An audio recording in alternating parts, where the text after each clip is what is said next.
Here I am. Hello, everyone. I almost forgot how to set my stuff up for a second.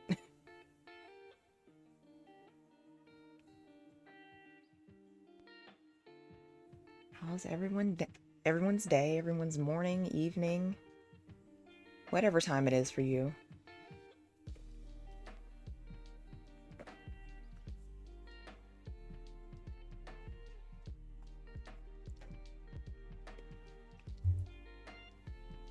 Hi, Jay.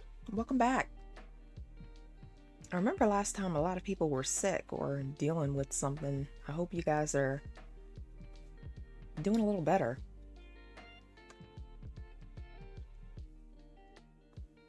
I swear, I've been in a lot of people's chats. By the way, Jay, how was your day?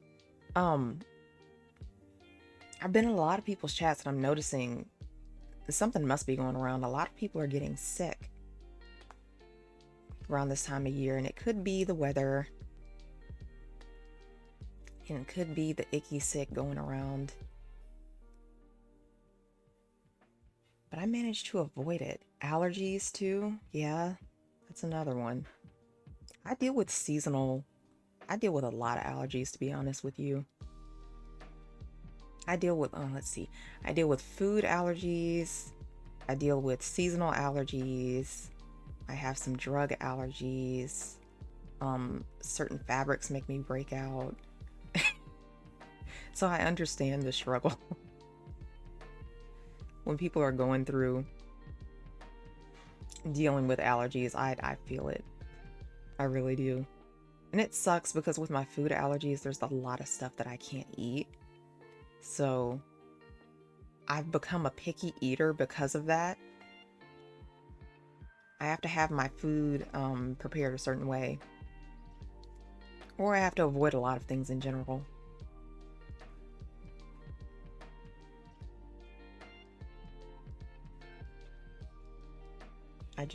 Forgive me, I just woke up like an hour ago. I woke up and immediately I was in other people's chats, just hanging out, seeing what they were doing. And because of that, I was almost late to my own stream. I was almost late. Thank you, Oni. I was almost late to my own stream because I was hanging out in somebody else's. Um, but yeah, today I think we're gonna end up playing some more Pokemon. I felt really bad.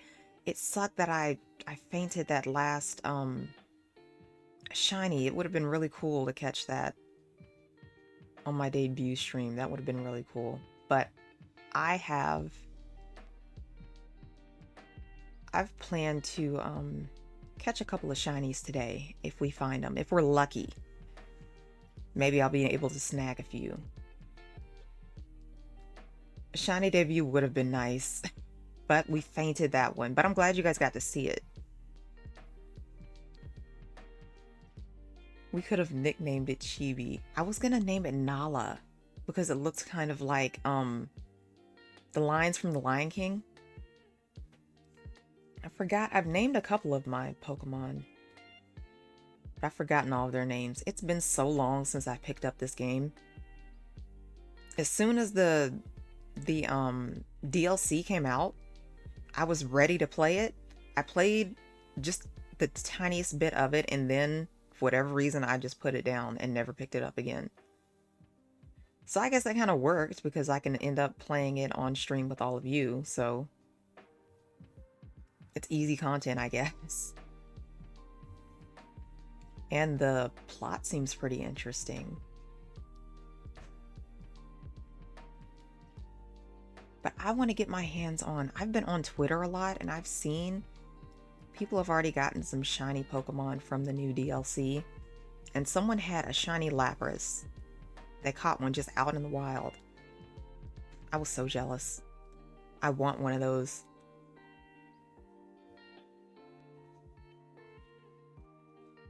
I have a Lapras already, but I don't have a shiny one. I think a shiny Lapras is on the list of shiny Pokemon that I need to get.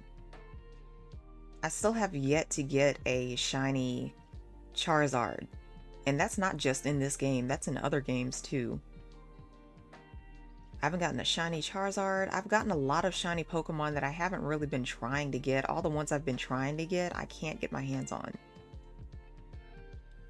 But I know I want the Charizard. I know I want the Lapras. What else? I'm not gonna lie, I want a lot of shiny fairy types too. So we'll make that a goal today. A lot of my Pokemon playthrough is going to be just me running around trying to find shiny Pokemon and then slowly continuing the plot. So there's that. And then I always get sad when I get through with the story too soon. So I like to drag it out as much as possible and just do a bunch of shiny hunting. I've had the most luck just running around finding shiny Pokemon just like in the wild, instead of like, I don't like the breeding, it takes too long. Some people have the best luck with shiny breeding, and I don't. It just takes the longest time. I've tried shiny breeding like the starter Pokemon for this generation and had the worst luck. And I found out the reason why is because I could have gotten a shiny like through breeding and just not realized it. Because if you look up right now on Google what the shiny Quaxley, I think that's its name, the shiny Quaxley, and compare it to like its original, they look so identical. The shiny version is just a slightly lighter tint. That's all. So I was shiny breeding for a shiny Quaxley for like 3 days, and just like hours on hours of shiny breeding, and me running around just trying to get the items that give me like that egg boost so that I can hatch the eggs quicker. And I thought I just had no luck. There was a couple of times I even fell asleep trying to do the shiny hatching. But it takes so long.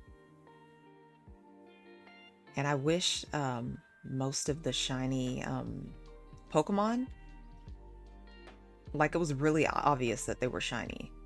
Like some of the Pokemon that I showed you guys last stream were obvious shinies. Like that bug guy that was pink, who was originally green. Like, that's an obvious shiny. But I hate it when they do the shinies in a way that makes it hard to see that they're shinies, because they could be like out in the wild and I could have come across a couple of shiny Pokemon and just not realize they were shiny because they look so much like the original, you know? That's the only downside.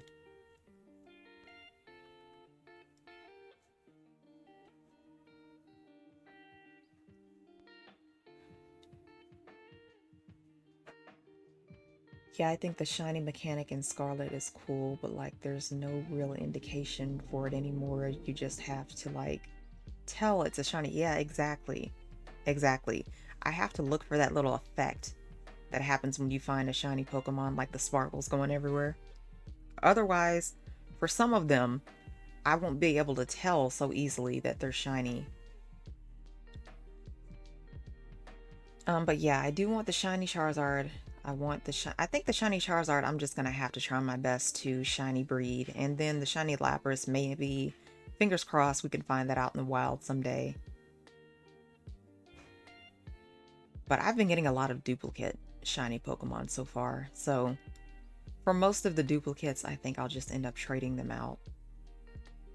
Kind of wish I held on to some of the shiny duplicates that I had, though. Like I told you, I ended up trading, like wonder trading, a lot of shiny Pokemon away just because I was losing space in my PC. So I just kind of did that at random.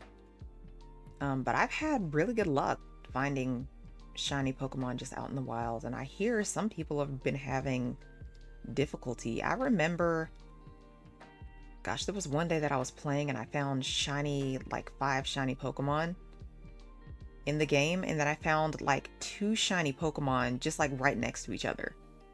So I've had the best luck.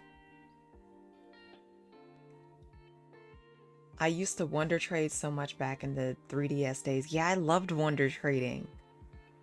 I think I like it even more with the Scarlet and Violet games though. For some reason it just seems more satisfying. I like the animation of the ball just flying up into the air and just zipping off to somebody.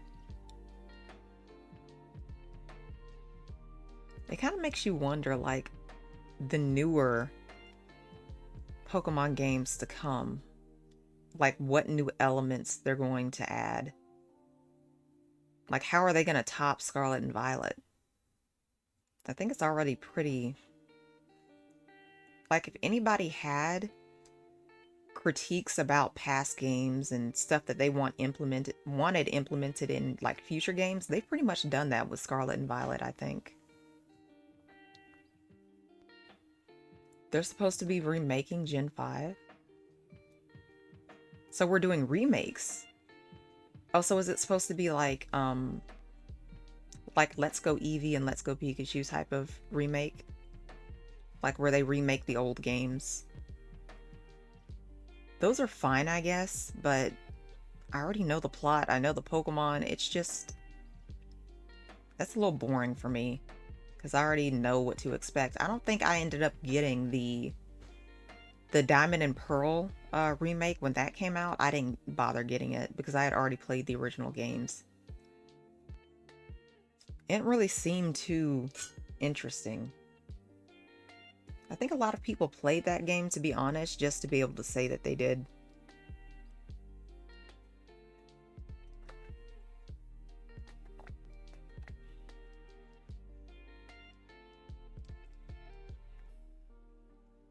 They don't want another Diamond and Pearl situation. Yeah. Yeah, I get that. Because I don't really see the point in remaking old games. I don't really think that does anything. Maybe it's more so for the people who are just getting into Pokemon, like the Pokemon games, and haven't had the opportunity to play the originals for whatever reason. Maybe it's more so for them, but for the people who have already kind of played these games before, it's kind of been there, done that. It's so they can cash in on nostalgia. Yeah, I get that. I get that's what they were going for. But for the most part, it's just redone. It's kind of interesting how people call certain things remakes when it's really just... It's just a redo. They're just doing it again. They're doing the same thing again. A remake to me means you're adding something new to make it kind of fresh, you know?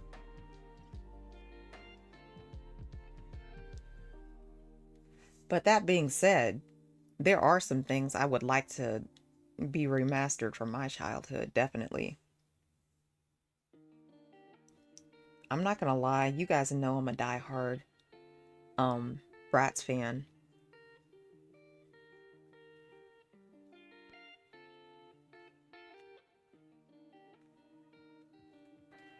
Sorry, I was putting on chapstick. But you guys know I'm a diehard Bratz fan, and I was definitely one of the ones who was the most disappointed when you know I'm a diehard Bratz fan. But I was definitely one of the fans who was most disappointed with the newer games, and by extension the TV show that came out, if you can even call it a show, on that's going around on YouTube, but I think it's another one of those TikTok things. But they're trying to bring back the TV show. They were trying to bring back the games because there's so much nostalgia centered around the original Bratz, right? So they thought, we'll do a remaster. Everyone was begging for a remaster. Everybody was begging and praying for a remaster in the Bratz fandom, me included. And we really wanted the remake of like the PS2, GameCube Bratz games, right? That's what we were all expecting anyway. But then we ended up getting the Nintendo Switch game, which I've played. I've played it. I wanted to hold out. You guys have no idea. I wanted to hold out to be able to play that game on this channel, but I couldn't hold back. I couldn't help myself. I played the whole game and it only took 2 days first off. You can play the game rather quickly. There's really they tried to revamp everything while keeping a lot of core things the same. Like, how you play the game is essentially the same. You run around doing tasks, you buy makeup and hairstyles and clothes and stuff, but it's just not, to me, it's not Bratz at its core. It was a very boring game. And I got it when it was like, I think $30. And right after, I kid you not, a couple of days after I got the freaking game, they marked it down to like $9, I think. They were practically giving the game away. It was so bad. People were playing it because of the nostalgia, and people were genuinely excited. I looked up the reviews on YouTube. It just wasn't pretty. So I think if you're gonna do reboots, and if whatever you're trying to reboot has a fan base, listen to the fan base. They know what they want. In Bratz, in talking about Bratz, the fan base is very vocal about what we expect, what we want to see. And all it takes is just listening to the fans. And you can put out a product that for sure will sell and will do well. But I'm still holding out hope that one day they'll remaster and not like reboot the old Bratz games. Because that was a huge part of my childhood.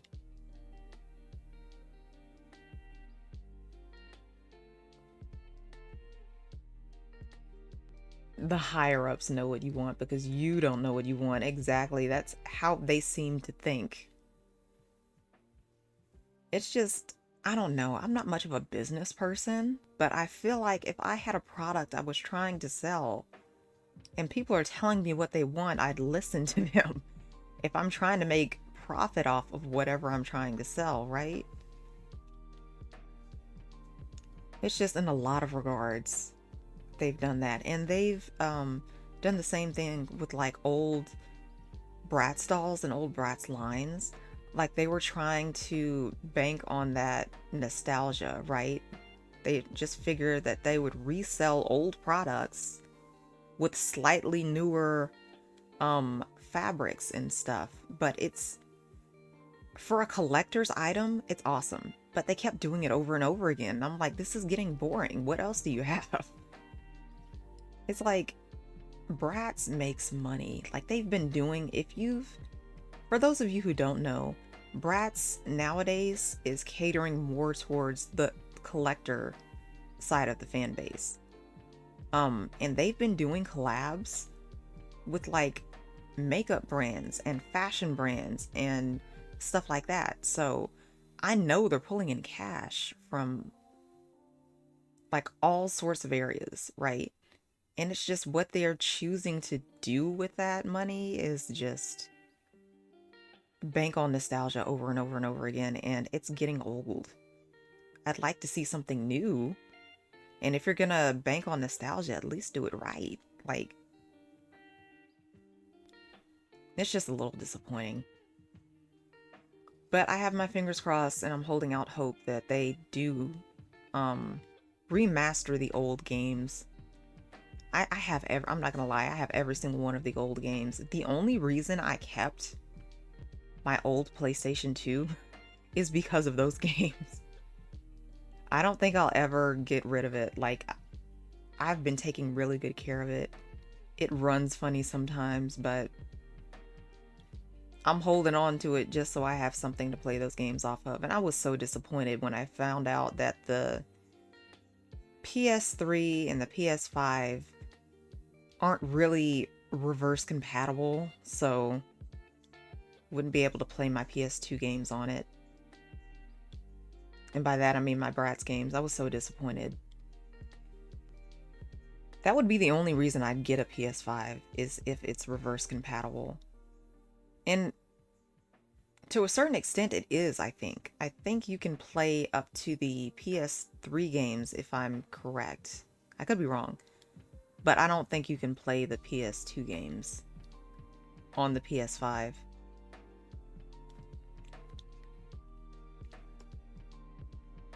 And to be honest, I don't really see the point in me having a PS5, to be honest. I don't think there are a whole lot of games on the PS5 that I can't get on other systems that I already have.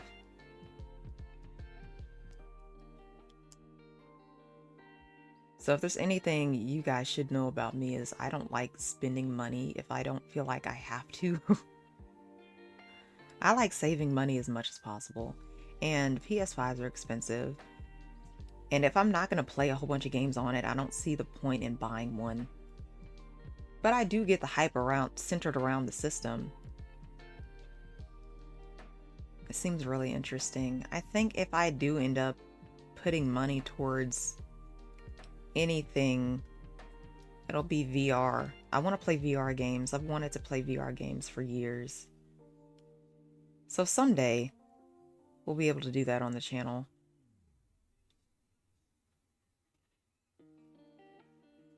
I'm having the worst case of blah today. I don't know about you guys. Whenever the weather is just right, like it's cold, it's rainy, it's cloudy, I don't have anything to do,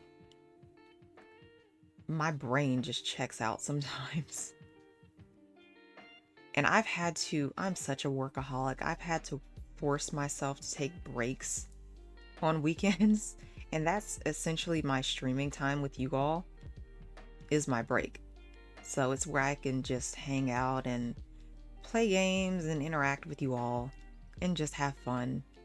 Otherwise, if you were speaking to me like a year ago, I would be just knee deep in homework. Nothing but homework. And I'd be losing sleep over homework. I'm the type of person, if I have a task in front of me, I am laser focused on that task to the point where I cannot focus on anything else. I've forgotten to eat because I was so just concentrated on my homework, forgotten to sleep.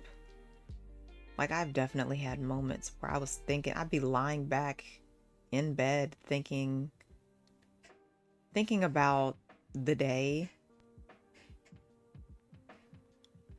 Yeah, I would forget to eat.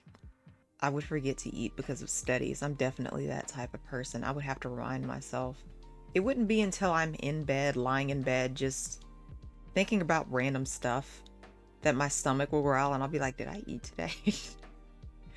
Did I eat food? Like actual food? But yeah, I've had to... Only caught the end of that. I was vacuuming. No, that's fine. I was just saying that when I'm laser focused on a task, I forget to do important stuff like eating and sleeping. So I made it a challenge this semester to have weekends free as much as possible so that I could stream and take a break, because I'm definitely the type of person that will make myself sick. And I have done so before, on accident, just focusing on studies. So I've tried to take more and more time for self-care. Self-care is very important. I kind of feel like I'm just now learning how to take that stuff seriously.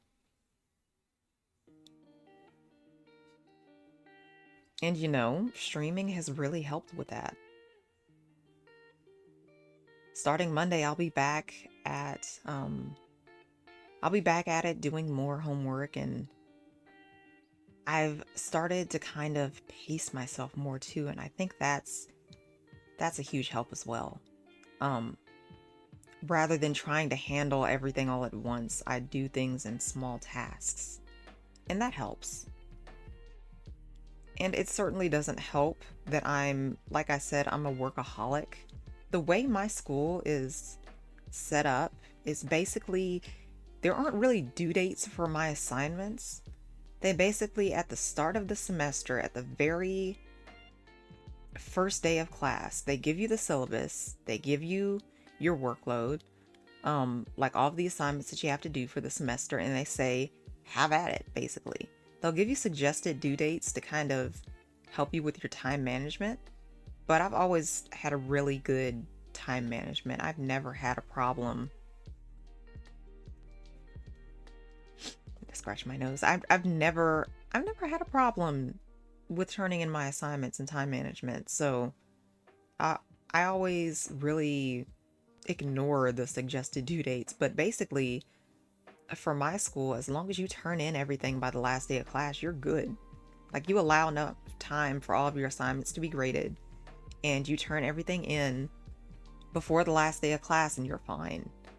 So because of that,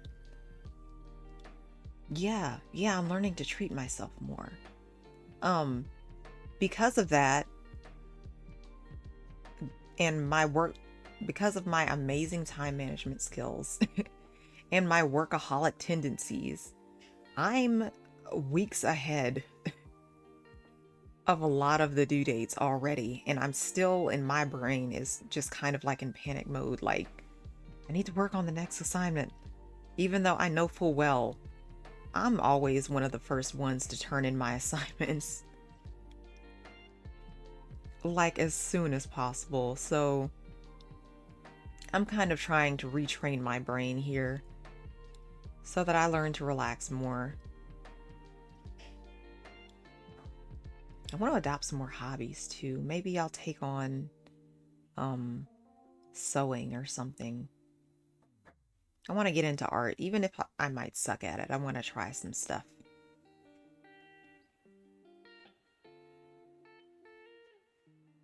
I think even if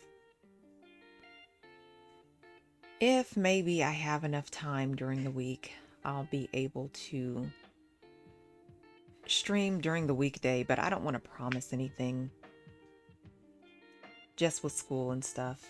And if I do end up doing that, it'll probably just be short, just chatting streams to catch up with you all and make sure you guys are doing okay. And then I had an idea. I want to know what you guys think. Either anyone watching now or anyone who watches back, um, watches the VODs later. I wanted to know what you guys might think about like study streams. Like if I had a stream open while I was studying and I had some music in the background and we could all just kind of hang out, it would be like a just chatting stream. And I would still be hanging out with you all, but I'd be doing my homework in the background. I wonder if you guys would find that boring.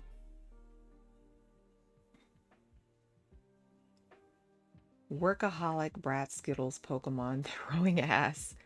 Funny, sweet, considerate AF. Just a few things about you, huh? I did end up popping into BPG's stream last night and I did exactly that. I use that emote again. He loves it so much.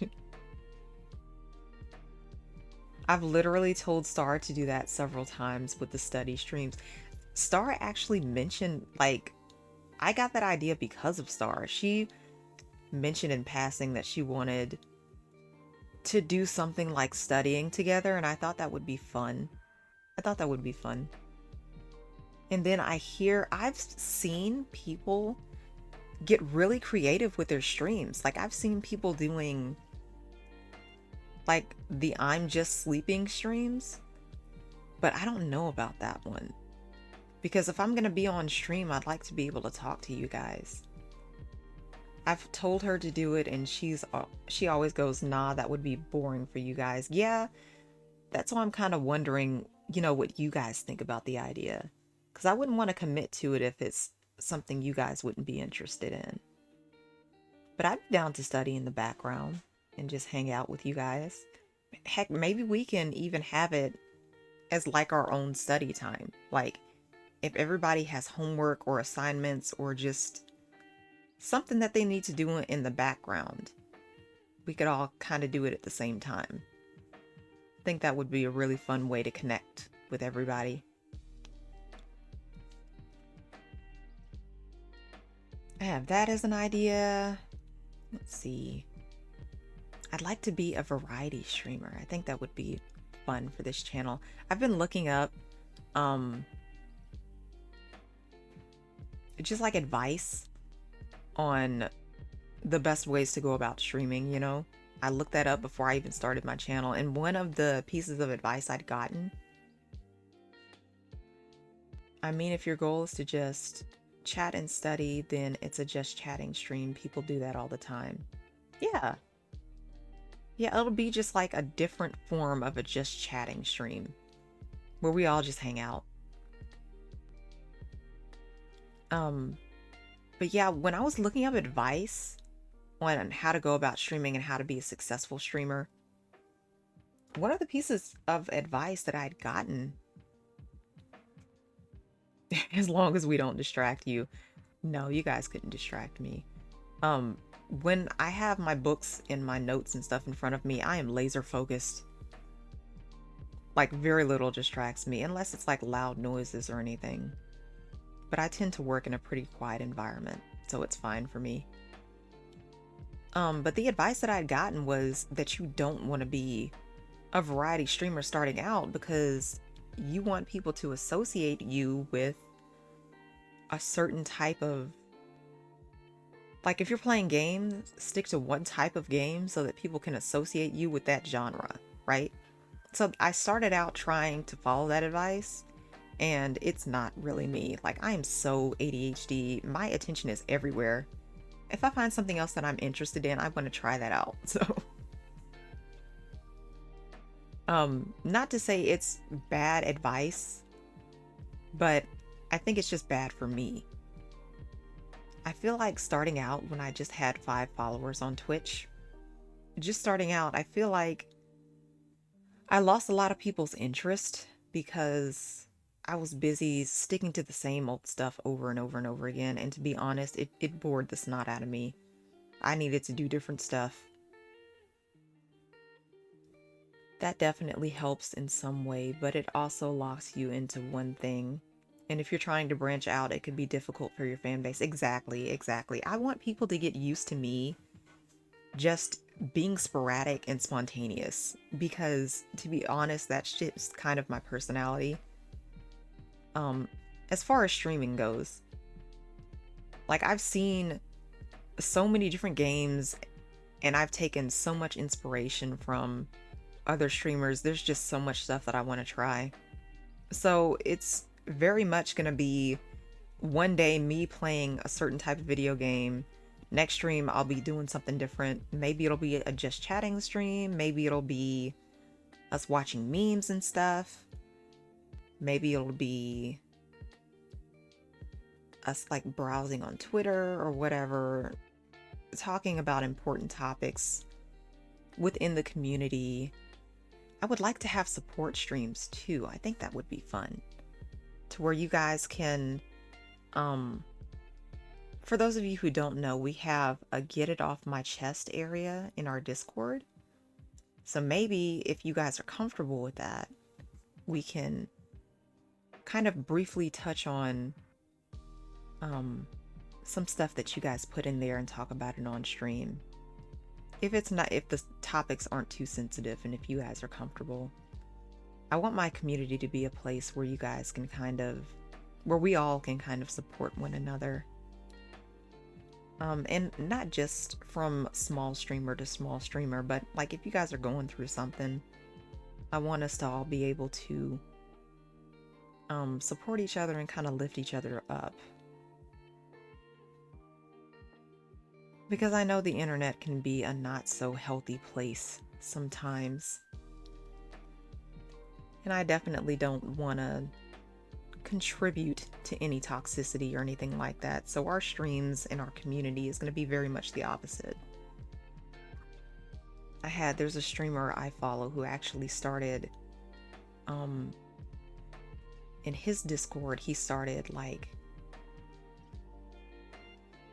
I guess, a channel for mental health, like for people to tune in and talk about whatever they might be struggling with. And it's a place where people can kind of support one another. And it just really inspired me. I wish more people did stuff like that. I feel like that's a great way for us to contribute more positivity to streaming and to being online in general. Because when you think about it, there's just so much toxicity going around. And if we can combat that with just like warmth and positivity, that would be great. I love hearing stories from other streamers. I love popping into other streamers' chats and just them being really decent people. I really like that. And you never know, you can make someone's day. You could help someone get through something difficult. And it does, and the best part is it doesn't really take that much. It could be just hearing somebody out. So anyway, that's just what I hope our little community here.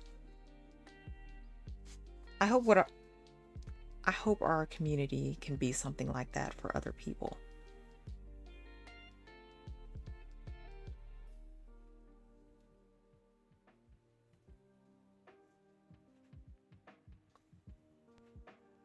It's only been like 40 minutes and I've run out of things to talk about. Gosh. I do not have the gift of gab. I swear, I don't know how people do it. I've popped into people's streams and their chats and they're on just chatting for like almost 2 hours. I know somebody who that's all they do is just chatting.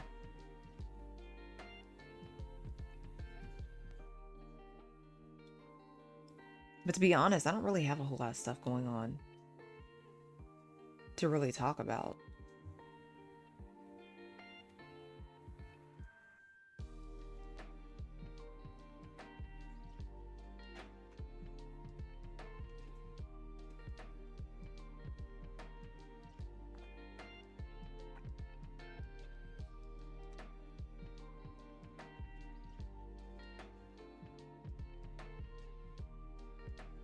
I think you have the ability to just blab. I wish I was better at it though. I mean, if I blab, it's just going to be about stuff that I'm obsessed with. And stuff that people might not really understand. Like, there's something about me. I don't know if it's interesting or weird or whatever, but my interests from childhood carry into adulthood. You practically had an entire conversation with just me, and you're going back and forth for an hour, so just think about it when you get bigger. Oh, the things I'll blab about when I get bigger. But, you know, some people call it a phase, like you're interested in certain stuff from childhood, and then you eventually grow out of it as an adult. Yeah, if it's a phase, I never got past that. A lot of my interests carry from childhood. I was always the kid with her head stuck in the clouds. So a lot of my interests have to do with my childhood, and I could blab on and on for hours about that type of stuff.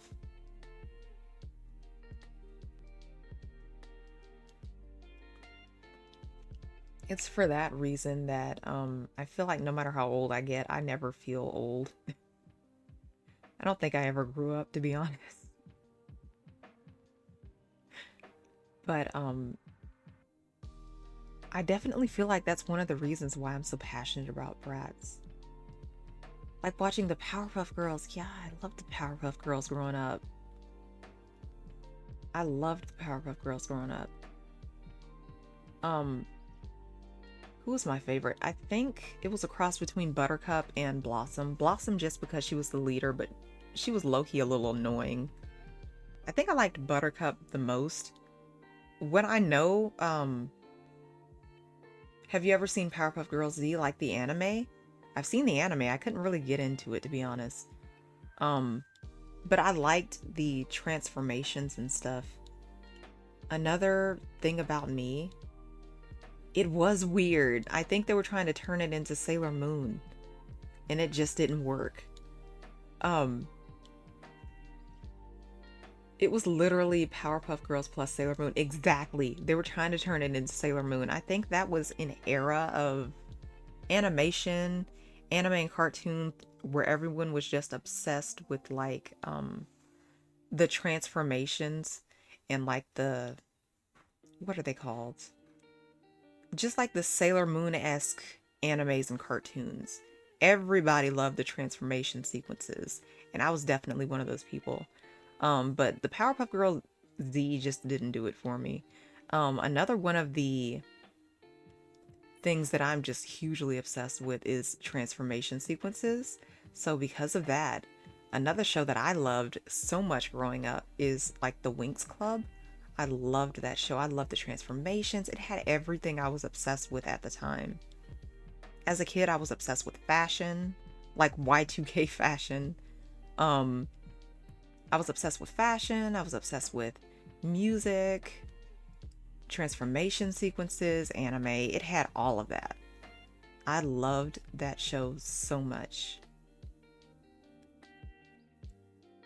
But that was so cool that Japan thought an American cartoon was good enough that they were, yeah, be able to do something like that. Yeah, because Powerpuff Girls really took inspiration from anime, like anime girls. So it was like our Americanized version of that. And it was kind of like they took notice and they tried to turn it into an actual anime, but I think a lot of the Powerpuff Girls charm came from the fact that um it was American, you know? It was like the American version of anime, if that makes any sense. But yeah, Winx Club was one of my obsessions. I think it was Bratz. If you've ever heard of the channel 4Kids TV, every show on that channel, like with the Saturday cartoons, every show I was obsessed with. They played stuff like they played the Bratz TV show on that channel, which is already a huge W. They played Bratz, they played Winx Club, they played um Yu-Gi-Oh! They played Bakugan, they played Yu Yu Hakusho, they played One Piece. What else? Some Naruto, I think. A lot of like the old school anime they played, and I was obsessed with all of it. I had a conversation with a friend the other day and I asked them, do you think Buttercup from Powerpuff Girls was possibly an awakening for tomboys for some people? An awakening? Oh, yeah, I could see that. I could see that. I think for me personally, I like the tomboy characters in anime and cartoon. Um, because I was a bit of a tomboy myself, I think as a kid, I think at that time I was kind of struggling with my identity, to be honest with you. Um, don't get me wrong, I am straight. As far as I know, I don't really have enough life experience to be able to definitively say that, but I was definitely a tomboy. Like I liked climbing on top of things and jumping off. I like playing in mud. Um I liked playing. Yeah, I still need to fix my settings. I'm sure you're fine. Um I like playing with bugs and stuff. And I was surrounded by kids who were just getting into like makeup and fashion and things. And I liked fashion too, but I was always a healthy mix of the girly girl and the tomboy. And I never really fit in with people because of that. Yeah, but the thing is, that carried into like my high school years too. And I never really fit in with anybody because of that. So, cartoons with characters that were just like kick butt, like characters like Izumi from Full Metal Alchemist, I loved, I adored because she's awesome. She could kick anybody's butt and still look just amazing. That's the type of person I always aspired to be. I took a lot of my inspiration from anime growing up. Like, not just girly and cute, but also kick butt. I just grew up around a lot of people who were hyper fixated on the whole femininity thing. I love Toonami. I watched Toonami, 4Kids TV, and like Cartoon Network on weekends when they would play anime. I watched that too. I loved all of that. That was basically how I got introduced to anime growing up.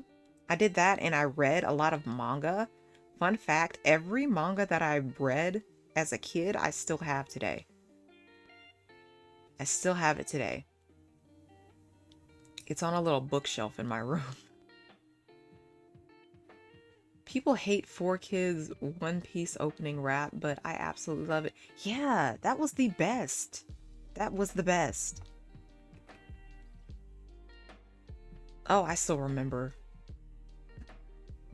That's like my earliest memory of One Piece. I've been watching One Piece ever since then. I know,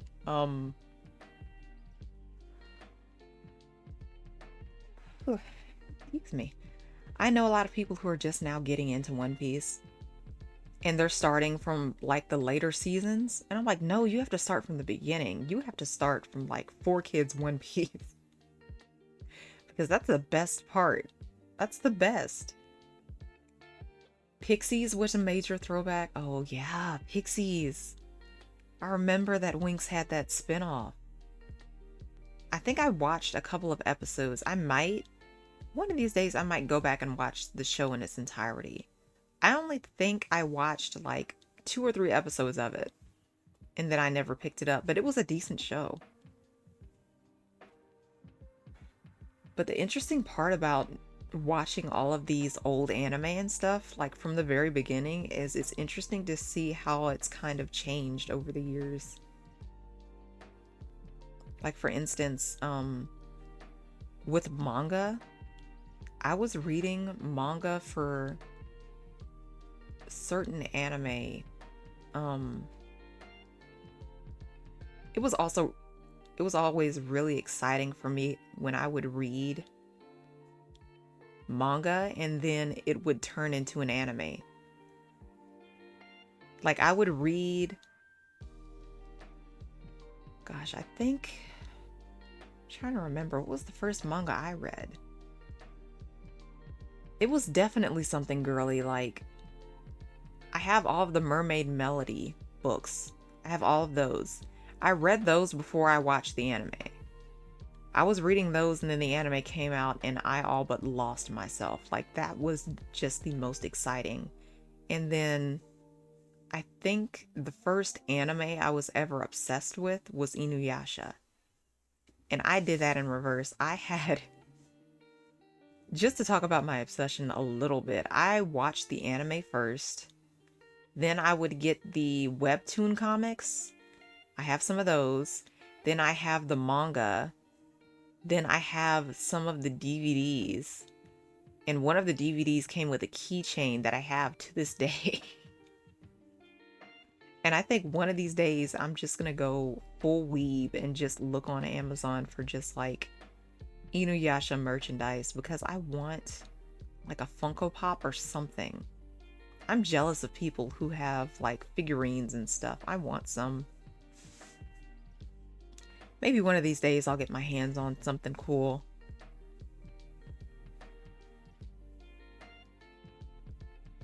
That's actually so cool to think about because I've never been able to read stuff before they came out as anime. Really, only recently have I been able to do that. Yeah, I've been doing that since I was a kid. I still have all of the manga. I don't know why. I don't know if anybody can relate to this feeling, but whenever I do something that I used to do as a kid or like reading manga or watching old anime, it just fills me with like that warm, fuzzy feeling. Anytime I'm anxious or nervous or stressed, I just go back to that time in my life and it just makes me feel all happy. Most figures I've gotten have been from round one claw machines. Oh, I never had any luck with it. Well, no, that's a lie. I think I've had a luck twice with claw machines. But I've never gotten the big prizes. I've always wanted the big prizes, but I've always gotten the small ones. I still remember my earliest memory of winning something from a claw machine. I think it was like a small stuffed tiger that I ended up giving to my dad for like Father's Day. It had this cute little tag where you could like a to and from, like it was supposed to be a gift.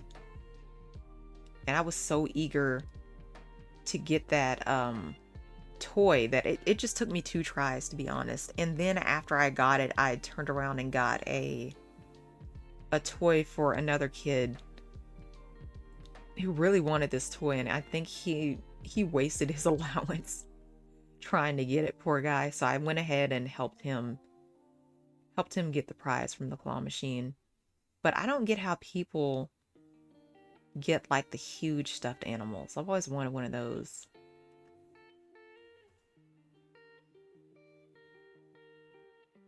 And then I'm trying to think. Oh yeah, I lost my train of thought for a second. Speaking of like big like stuffed animals and stuff, have you guys ever been to like a carnival or a state fair and actually won one of those gigantic stuffed animals? I always wanted one of those, but I feel like the carnival games and stuff are a bit of a scam. Like I feel like when you do, like for instance the bottle throw, like where you throw a tennis ball or something or baseball or something at some stacked bottles trying to knock them down. I remember I heard somewhere that some of those bottles will be weighted down. They're definitely scams. Yeah. And I had someone put it that it's basically these stuffed animals you could buy for maybe $10 to $20 at a store, and you end up spending like $50 or $60 trying to win it at the carnival. And I'm like, that seems about right, to be honest.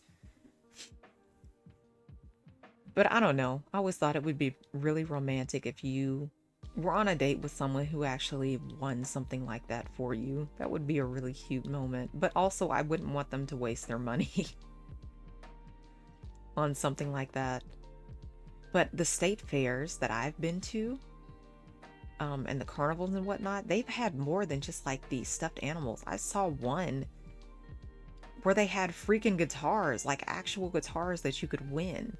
And I saw someone who won one of those, and I'm like, that's awesome. But I also wonder how much money that took for them to win that. And then one of the things that I always win is like they have the guess your weight. No one can ever guess my weight. I'm like twig skinny. So they never really get it right. And so I always win like a little consolation prize with those. But also, those games kind of suck because I feel like that's kind of body shaming or weight shaming or whatever. Because who's going to have the confidence if they're not really proud of their weight for whatever reason to step up on that scale? What? Who came up with the idea to make that a game? It's kind of weird. That is weird. That is weird. that you would turn stepping on, it's basically stepping on a scale, and the person in charge has to guess how much you weigh before you step on the scale. If they're wrong, you get a prize. I always did that because it was the easiest one. It's like a guaranteed win for me.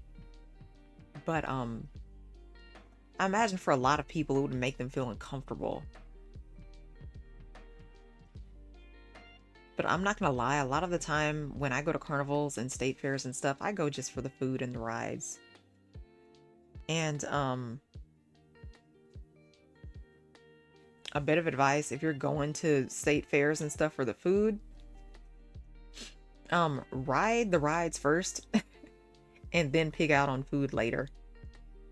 Because certain state fairs are all about the fried food now, and it's not good to have fried whatever and then get on a fast-paced ride or something that will just drop you out of the sky. I still remember one time we were at a state fair and somebody just upchucked all of the food he ate, and it was on one of those rides. It was, bro, I really want to go to like Texas or something state fair for the food. I mean, I imagine that would be really good. Because I hear they have just like so many options. But what was I saying? Oh yeah, I remember when someone threw up on the Tilt-A-Whirl rides because he made the mistake of eating first. You got to ride the rides first and then eat. But yeah, I think the last time I went to a Texas State Fair, what was the most interesting? The fun part about state fairs is they have interesting foods fried. I think the most interesting thing I've ever had at a state fair was like deep fried butter. And they took little pieces of butter and they battered it in like a donut batter and they deep fried it. So it's basically a donut hole, and when you bit into it, butter, like melted butter, spilled out. Yes, it's deep fried butter. They had deep fried butter. I think at one point they had fried nachos. I didn't get that, so I don't know how they did that. And then I think I had the deep fried Snickers bar, which was pretty good. I hear they had fried ice cream, which I wish I tried. I feel like that would have been really good. They had fried margaritas. I don't know how they did that. But Texas is big on just frying everything up. But I hear there are some state fairs that have just really interesting foods. I saw one, I forget where it was, but it was a corn dog, but with a pickle in it. Like it was basically a hollowed out pickle that they stuck the hot dog in, and then they battered it and fried it. And apparently that was a crowd favorite. Frying a liquid just doesn't sound right. Yeah, I imagine, I'm just speculating, but I think with the fried margarita, what they did was added like a margarita mix or something to like some batter, and then just mixed it up and then fried it like a donut or something. So it was margarita flavored batter. That's what I'm assuming it was anyway. Which in itself is a pretty interesting it's a pretty interesting thing. Oh, my nose is itchy. Wow. You ever heard of Thicket? Is that like the solution for people who can't drink really thin liquids? Is it like that? I think I've seen that going around. It's like where they drink really thick water or like coffee or juice or something because that's the only way they can keep it down. Yeah, I saw that. For a while, there was this trend going around on YouTube where people would buy that and drink it. And I'm big on textures. I don't think I could drink thick water. I think that might make me throw up, to be honest. Thick coffee and thick juice, maybe. But the thick water, for whatever reason, just puts me off. I saw them pouring it into a cup one time, and I'm like, I don't think I can do that. But I understand it could be really helpful for people who have a condition. Then I saw someone try to drink oobleck, which is basically, you know how you use cornstarch to thicken like sauces and stuff when you cook? Oobleck is basically, if you've ever had like, yeah, you can't, that's very dangerous. Don't do that. But I saw someone in a YouTube video attempting to do that. But if you've ever had like a science class, it's basically what we used to do in high school was add like some cornstarch to a balloon and add some water and then mix it up, because oobleck is basically in motion. Like if you're moving it around in your hand, it's a bit of a solid, but the moment you stop moving and just hold it in your hand, it becomes a liquid. And people would just mix cornstarch and water and try and drink it, and I'm like, you have no idea what that's doing to your system, dude. Like, don't do that. That's crazy dangerous. And then there were people who were trying to, one thing I don't condone, right, is when people make trends and stuff out of dangerous things that could really hurt somebody or damage their health in some way. They had people, and this might still be going on, people eating cornstarch, like actually eating it. And I remember asking my mom, and I was like, is this a thing people do? Like, I'm noticing more and more people doing it. And she was like, yeah, sometimes people have weird cravings for stuff like that. And I'm like, someone needs to tell these people that that is crazy dangerous. I remember watching an episode of, yeah, like the Tide Pod challenge. I'm like, people are just, at some point, you gotta let your common sense just run the show. I mean, because I know people out there know this is a bad idea, but purely because it's a challenge or it's the latest thing, everybody wants to do it.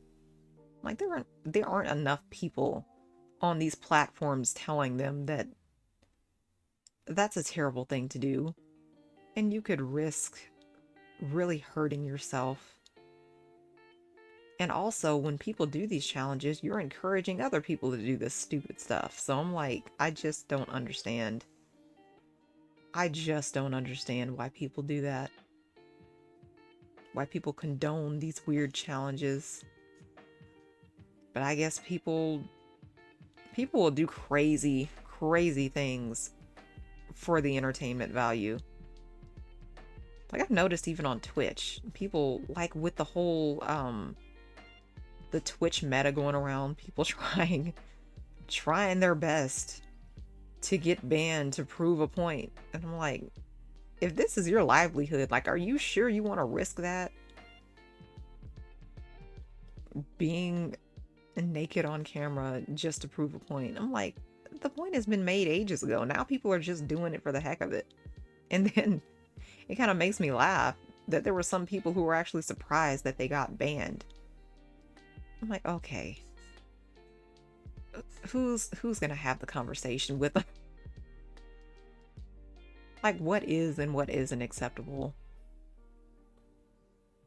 Like, I'm all for tasteful, like, not necessarily nudity, but, you know, especially being a VTuber, you have people with models that are very, very revealing.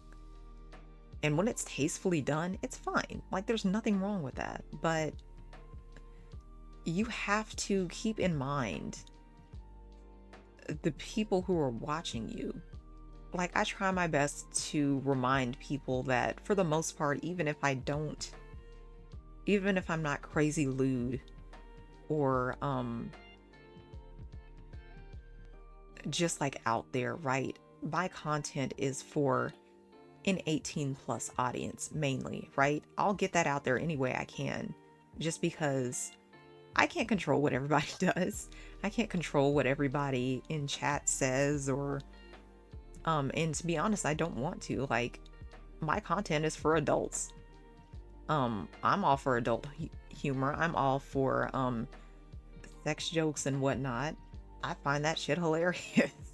But you have to keep in mind that when you go out of your way to be extra, we'll put it that way, people are gonna watch this stuff. Like, there are some people who sneak past the whole 18 plus warning and are viewing your content. And if you don't want to do it for them, like for their safety, keep in mind that that could come back to bite you in the butt later, you know?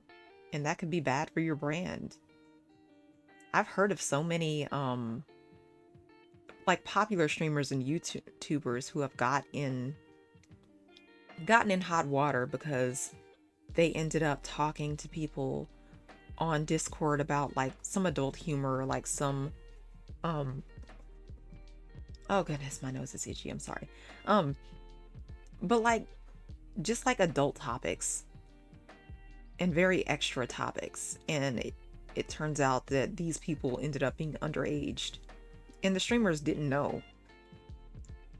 But that's why I'm just so strict about like the 18 plus. Like, I'll put that in my tags every time. I'll be quick to remind people in Discord too. I've several times gotten a friend requests from people who I found out are underage, and I'm just putting that out there. Friend requests in any capacity from people who are not 18 plus, I will not accept, I will not consider. Just because I'm trying to look out for you all and I'm trying to look out for myself. So just kind of keep that in mind. But yeah, it's so easy to get caught up in something. And especially if you have VTubers out there who, like, their content is like the ASMR, like the adult ASMR type stuff, which I am very fond of. But every now and again, they'll get people in their chat or in their Discord making advances, and they have to be careful because that could be very bad for them. And it just blows my mind that there are people out there who try that type of stuff.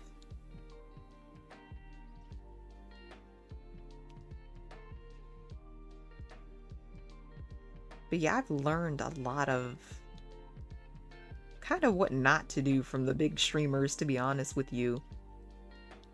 I take a lot of inspiration from the big streamers, and yeah, that can be very scary. But I think more often than not, I'm learning kind of what not to do. And oh, I kind of wanted to talk about this today too. Talk about it without really talking about it. You know that there's certain drama going on within the VTuber community. And people have a lot to say about agencies, right? At some point, I'm going to be honest with you, I considered joining an agency. I figured, you know, I'd try streaming as a VTuber for a year and then see if I could audition for an agency. Not that I would really be able to get in. I'm not a person with many talents, to be honest with you. But I figured I'd try and keep trying until I'd eventually got in, because I saw the perks, saw the pros.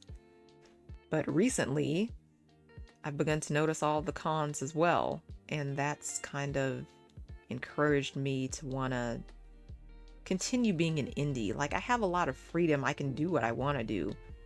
I didn't know that most agencies really restricted a lot of stuff. Like, more than just the games you're allowed to play. They restrict, like, certain topics you can and can't talk about. How often you have to stream, who you can and can't stream with. Like, I am somebody that doesn't like being told what to do. I don't like being told what to do. I like doing what I want to do. And the only reason I was interested in joining an agency was because I figured it'd be a great way for me to be a VTuber and just like, to be honest, make more money. But I figured I'd have the freedom to at least be myself. But in an agency, you really have to erase who you are as a person and just start fresh and be who they tell you to be. And I don't think that's my style, to be honest with you. I think I like doing my own thing too much.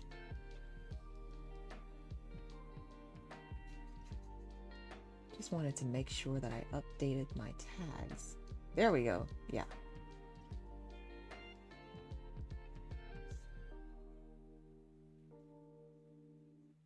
Oh, and before I forget, I wanted to thank everybody who watched the VODs in the debut yesterday. I looked back on my video um just this morning, and that was the most watched video on my channel so far. So thank you all for tuning in. Um just a friendly reminder to everybody, I did post the debut on my YouTube channel as well. So when this video inevitably gets taken away from us, everybody can go back there and watch the video. The YouTube channel is mainly for VODs and for some of the content that I do here. So I'd also like to be able to do shorts and stuff on YouTube as well at some point. And now that I have a model, I'll be able to do that as well. So keep an eye out for me on YouTube, on Twitter, as well as Twitch, because I'll be up to all sorts of shenanigans everywhere.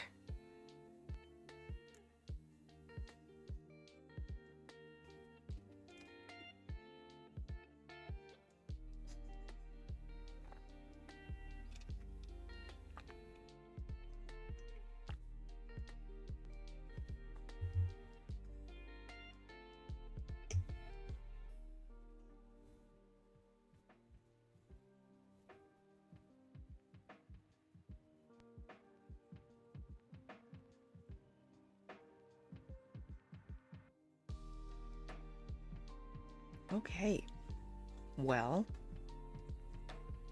I've officially run out of things to ramble on about, so what do you all say?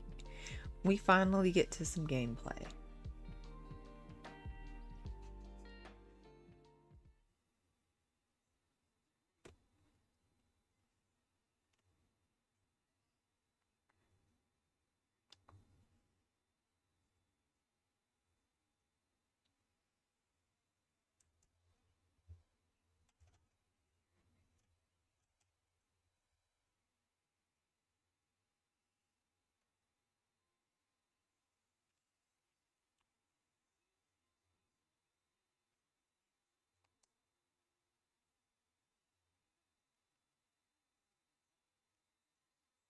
I hope I'm not too big.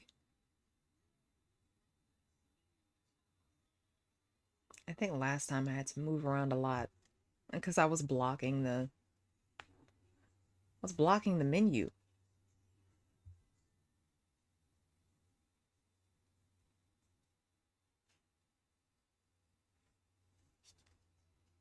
Okay, so we're here. We do want to challenge this gym, but more than that, I want to go see if I can't find any shiny Pokemon. You aren't shiny, I don't think. I was so happy the day I found a shiny. You ran right into me.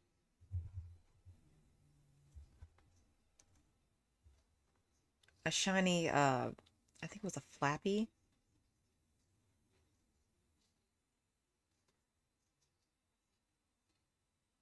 We're gonna have to find a decent place for me to be during these streams.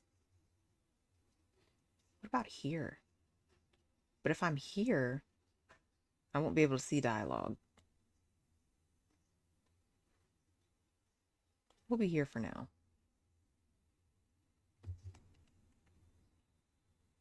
Let's see. Well, I don't really need you. I'll let you go. But when I found a shiny Flappy, it made me so happy. Those guys, the shiny version of those guys is just like cotton candy. They're just like cotton candy. The Ampharos is also really cute, but I think I like the flap the flappy more. I still have yet to find Frostlass. I've been on the hunt for a shiny Frostlass for the longest time and I couldn't find one. I haven't tried shiny breeding with no luck.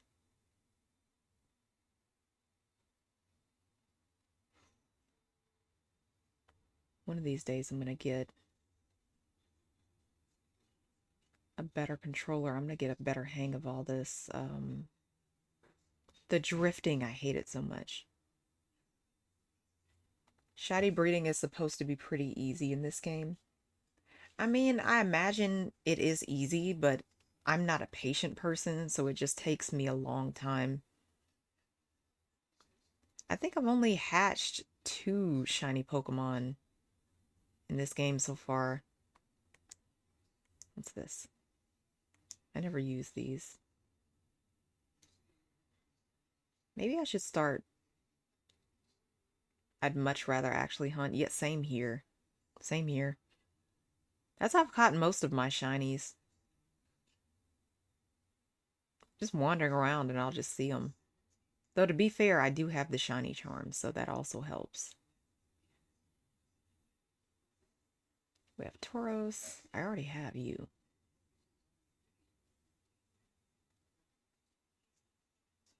There's just a lot of Trapinch in this area.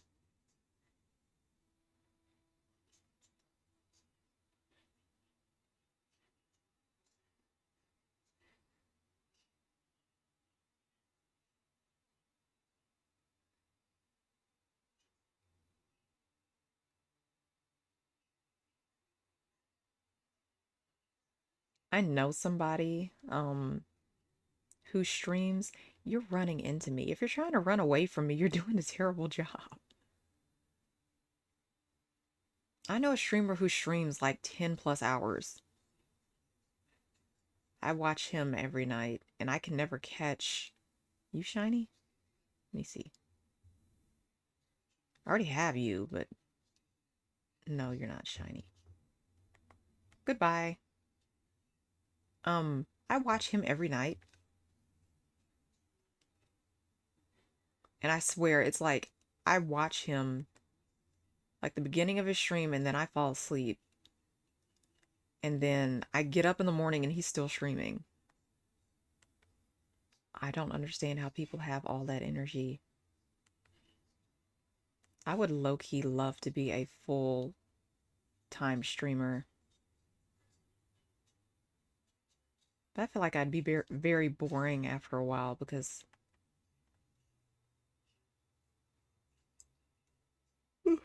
goodness, I suffer from chronic fatigue. So I get tired very easy.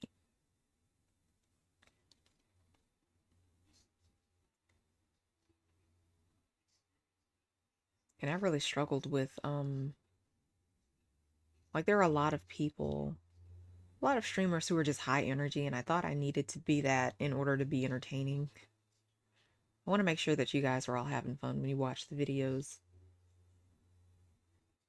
But I am just not a high energy person.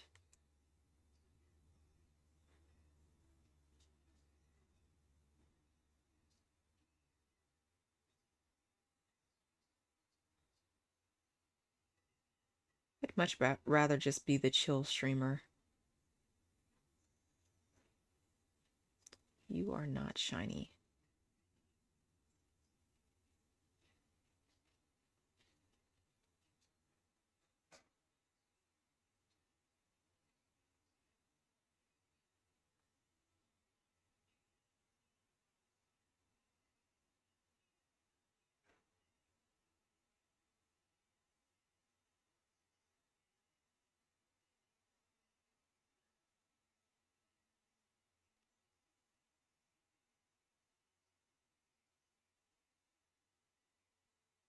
Oh, is it? You know, one of the things I really like about this the newer games is the fact that you can just ignore the trainers now. Like, you don't automatically start battling them just by walking in front of them. You can just ignore them if you don't want to battle them. I save them for later in case I need to farm EXP for other Pokemon to evolve on my team. Some streamers have so much stamina to stream forever for like no reason. Yeah, I lack the stamina and the energy. But to be fair, the streamer that I watch, his name is Wounds. You probably heard of him. He's pretty popular. I watch him and he's pretty low energy, but he's just able to stream for so long.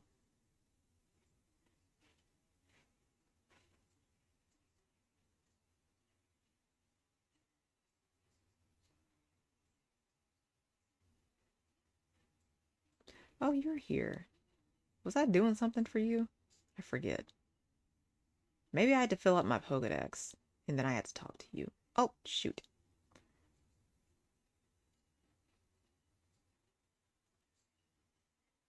Oh, I thought you said you like the stamina.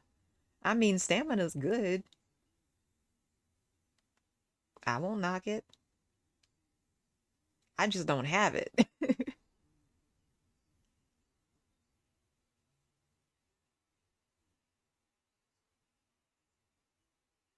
I had people I hung out with in college who were just always up to something. I'm like, I'm ready to go home and go to sleep. You guys can go do whatever you want to do. But I feel like I would definitely be the low energy person in any friend group. Everyone else would be ready to like bar hop and go off to the next thing. And I'd be like, okay, it's my bedtime. It's time for me to go home.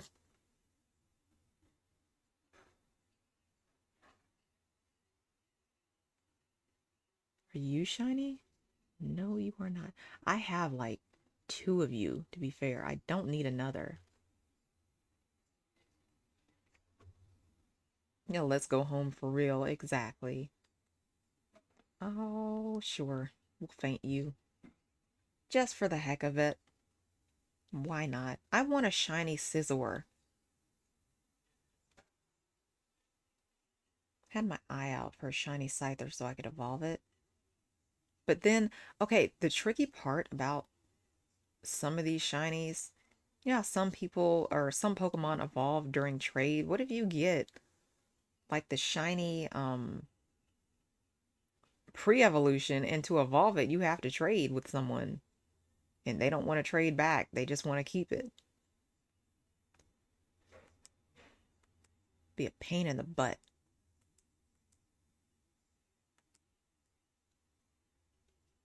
Like I'll hang with friends, but like I'm not staying out all night. Exactly. I've never been a fan of trade evolutions. Me either. Because that requires me to have friends to trade with. Oh, you know, like the dolphin one from this generation? Like it has to have high friendship or you have to have friends come into your game in order to evolve him. I'm like, I guess I'm just never getting that Pokemon then. None of you are shiny, right? I'm low-key tempted to go back to that other place and see if I can't find another shiny Gabite. I always find them there without fail. Maybe I will.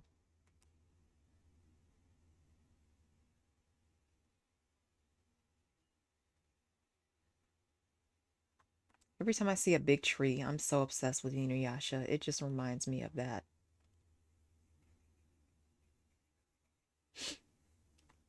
Nintendo having the audacity to make you have trade or friend evolutions while now making you pay for online is absolutely insane. I agree with you. I hate that I have to pay $20. I think it's $20 for like a year, right? Even so, I don't want to pay money to be able to trade with people. It used to be free. What happened to that? Nintendo's trying to take our money any way they can. I'm a fan of free. I don't want to pay for stuff like that.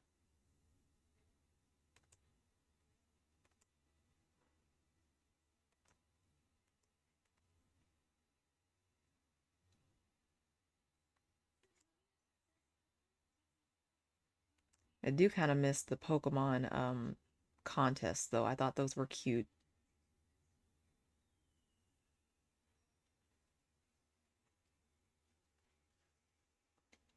Literally any amount of money is worse compared to the decades of free we got used to. Exactly. Exactly.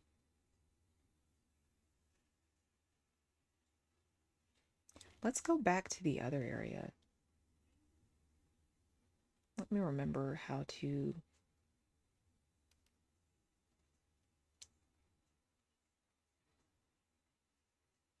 do have to get here. Where's the door?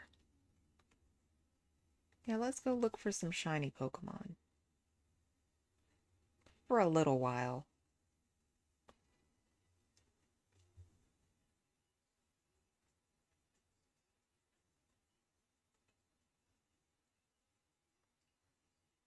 Okay. Now I'm in my element. And also, I want to change up my outfit.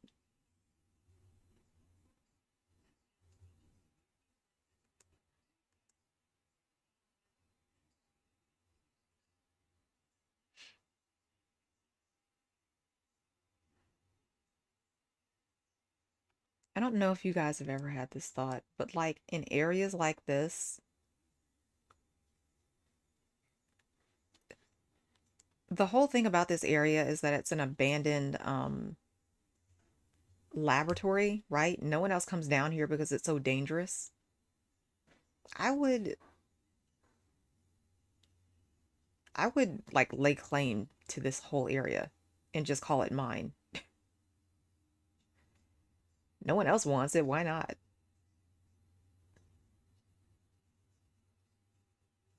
I've always been the type of person whenever I would watch apocalyptic shows. This is much better. I can see. Whenever I'd watch apocalyptic shows, I'm like all these places like malls and stuff. I'm just like all this whole area could be mine and no one could stop me. Just any amount of money is worse compared to the... Oh, yeah. Hello, Star. Welcome in. We're currently just shiny hunting. Or rather, attempting to shiny hunt. How was your day?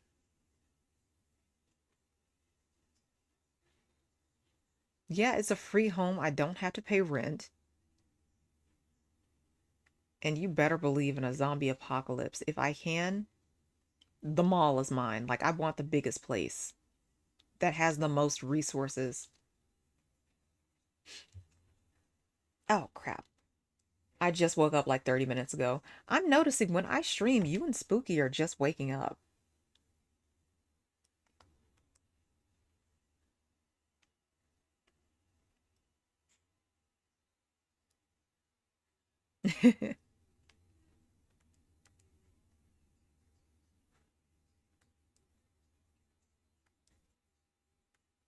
They stay up to the crack of dawn. I feel you. I stay up doing homework or just watching other people's streams. I feel that too.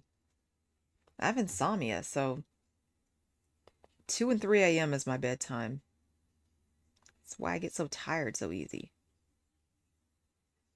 No one there.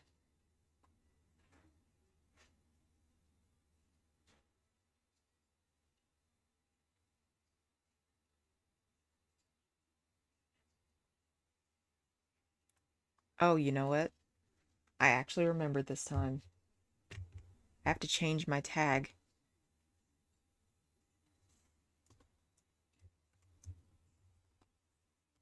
Look at me remembering stuff.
Oh, did I wink again? Okay, changed it. If I don't remember, please feel free to let me know.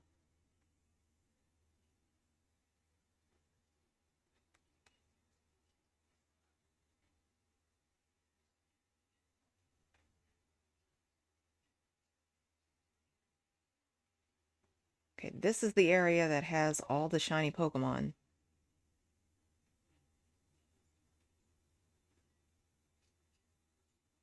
It's because of this area I haven't really had to shiny breed too much. I want to get shiny versions of all of the future Pokemon too. If I can swing it. Go up here and see if there's anyone I missed. But we'll see if we get lucky today.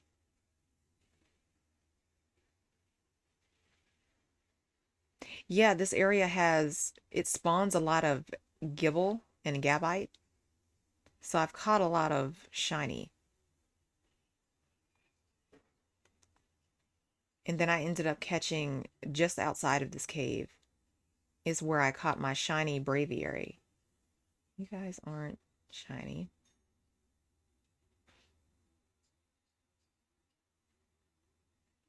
And I really wanted to shiny one of those guys. How did you get up there? They spawn in the weirdest places, though.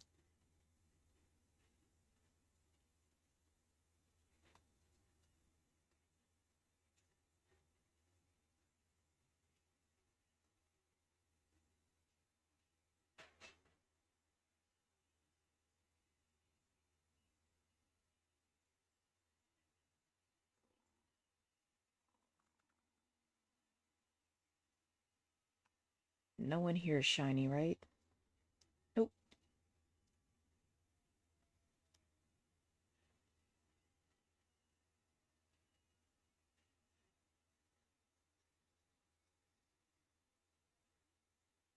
There's so many shiny Pokemon that I want. None over here.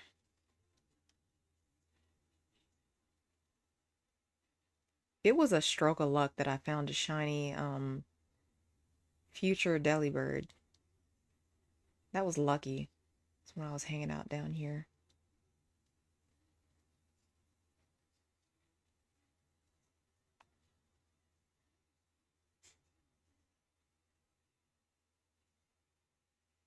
But I think it's best when you have the shiny charm and you're shiny hunting to try and go to all the areas that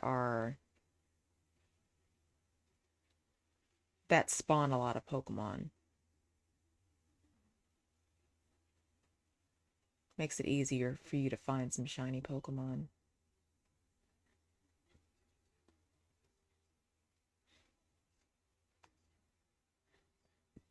I still need to learn how to properly train up Pokemon for like battles and whatnot. Because normally I just get them to level 100 and I start battling like crazy. I don't really pay attention to stats. There are some people who are really into that.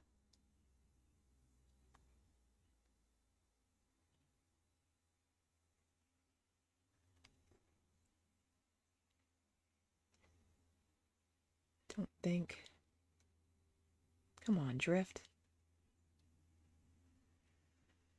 Yeah, I don't think any of you are shiny.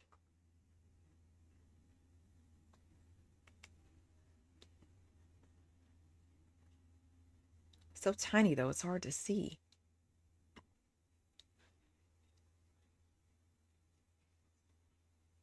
Oh, there's that guy. I need you.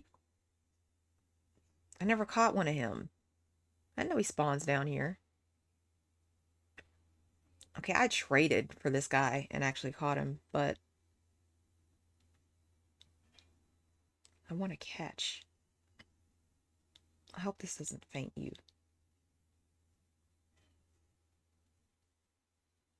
This is my first time seeing him. A lot of the times when I can't find a certain Pokemon, I just trade and hope for the best. So I ended up getting this guy.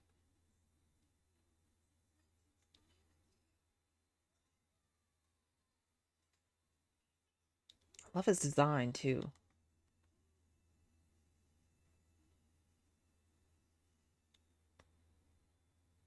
Ugh, I need to buy more ultra balls. Oh goodness, I have hiccups.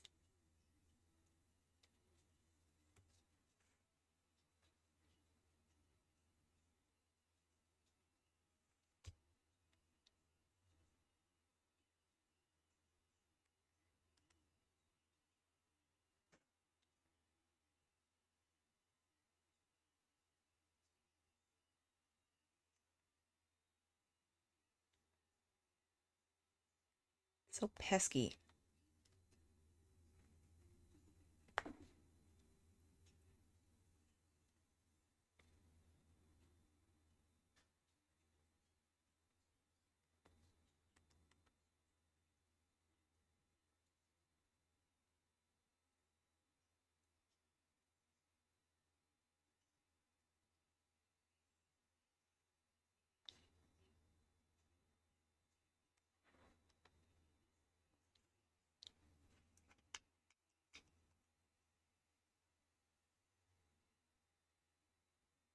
Oh, come on.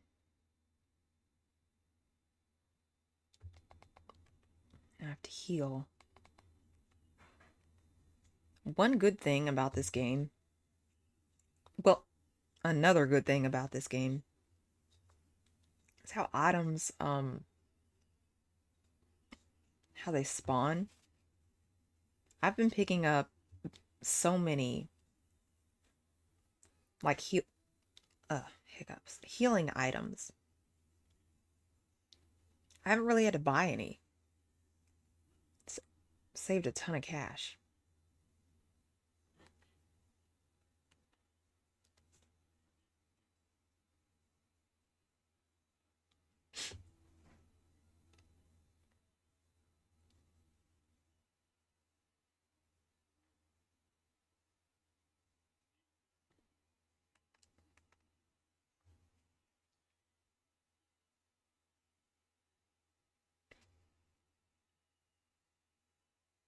Come on.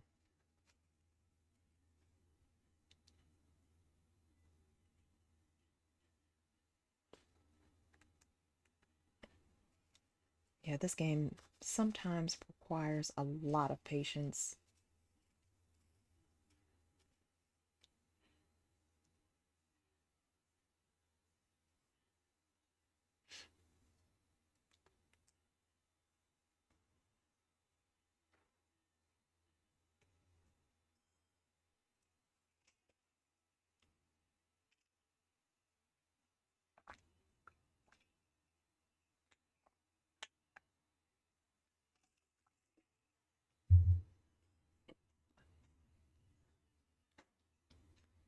We'll add you to boxes.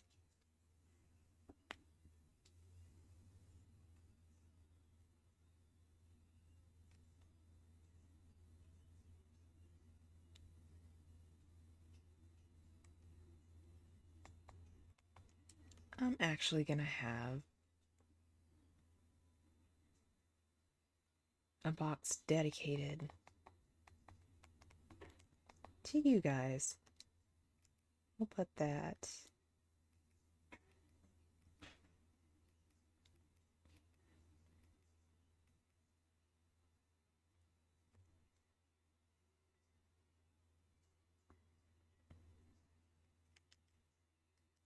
Put it somewhere I'm gonna remember.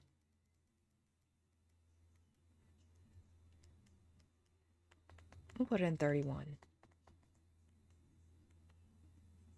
Also,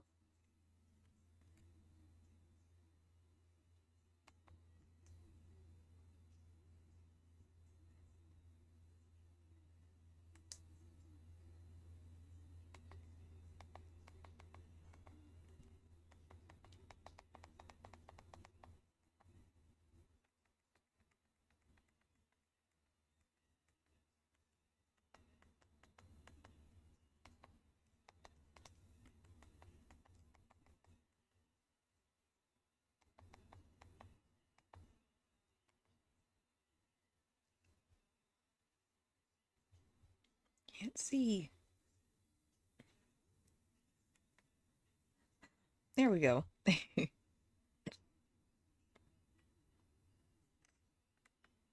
That way I'll know. These are for you guys. My hiccups. Have you ever had hiccups that last a really long time? Mine never quit once I get them.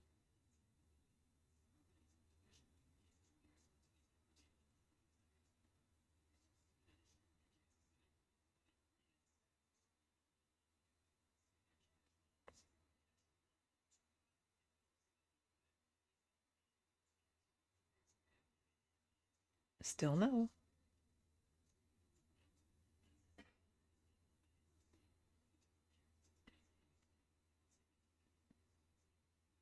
I almost thought that was something.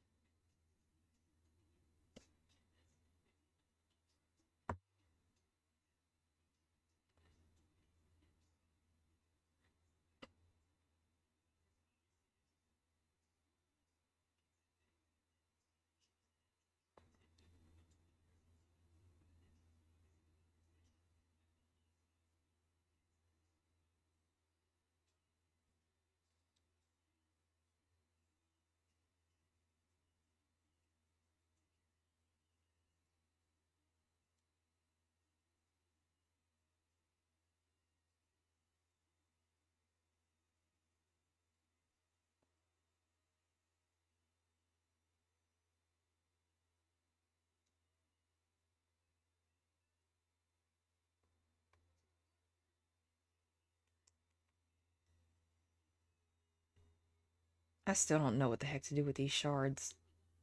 What the heck?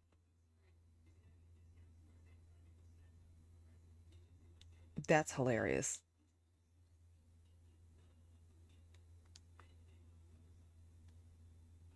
That's going on Twitter. That's going on Twitter. Sometimes they just glitch into the weirdest places.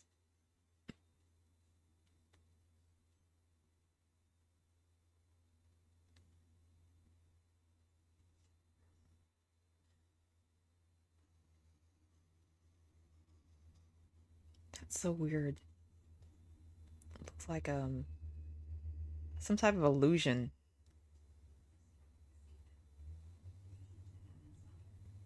Well, no luck here today. Normally I find so many.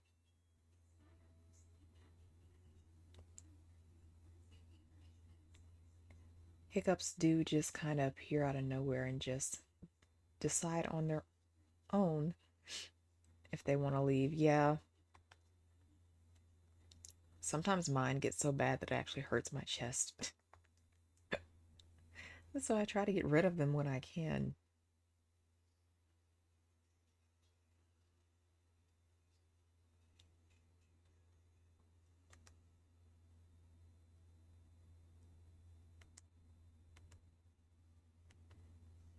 Well, let's get out of here.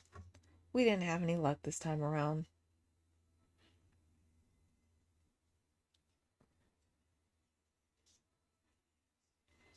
Drink some more water.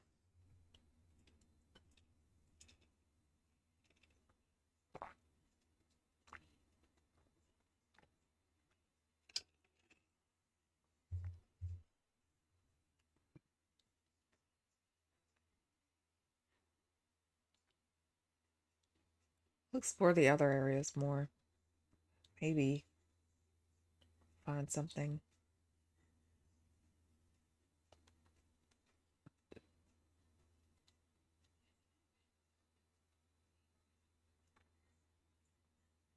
Also gonna heal up real quick.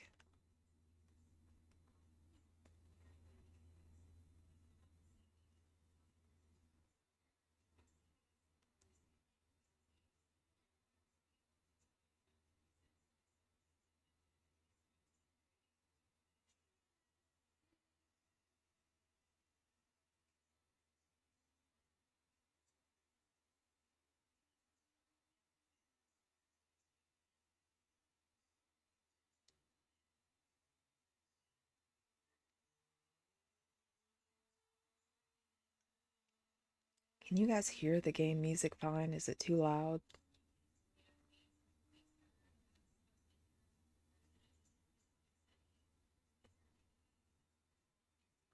Guess I should have tested that before.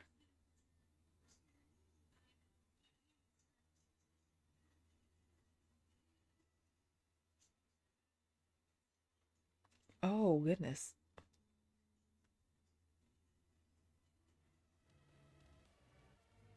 Okay, what about now? Can you hear the music just a little bit?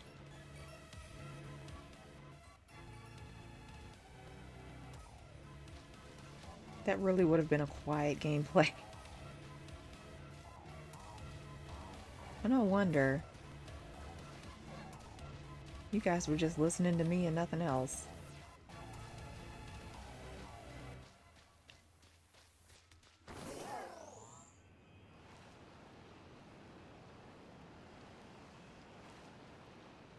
Thank you, Oni. I appreciate that. Normally when I play these games, because I can't really focus on a whole lot of stuff at once, I play these games without the audio.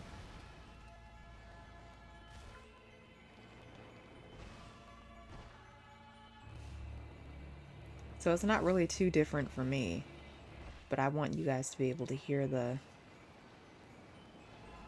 game.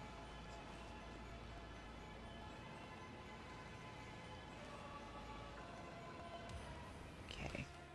Let's see if we're at all lucky here. That goes back up to this area.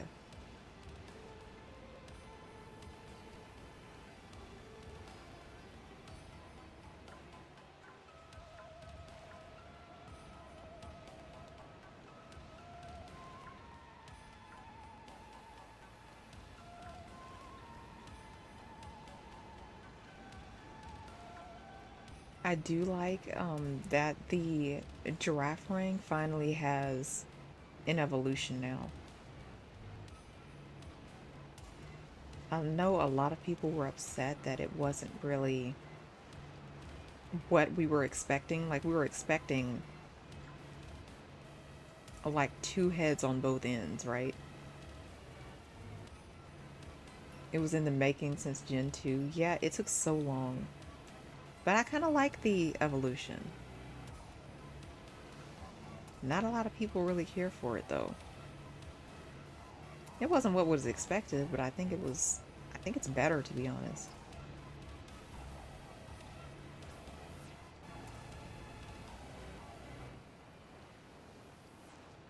But that's another Pokemon that I found a lot of shiny of. The I guess it's Jumpluff that we saw back there.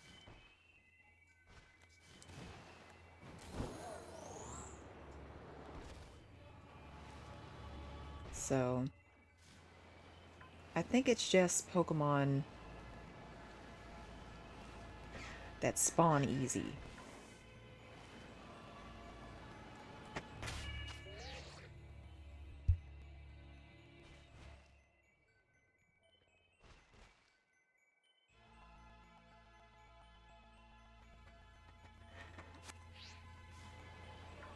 Are you shiny? It's hard to tell with the metallic Pokemon.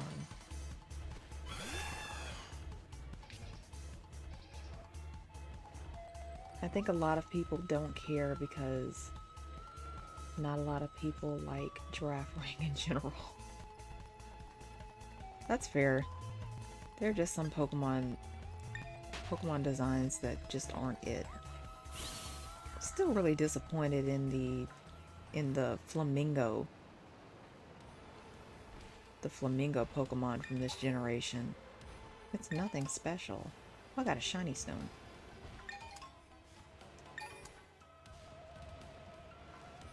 Okay, anybody?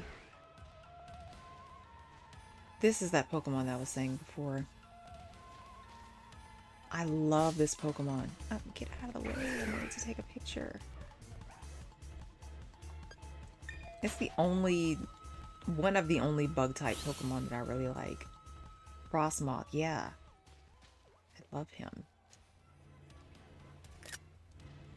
Love that guy.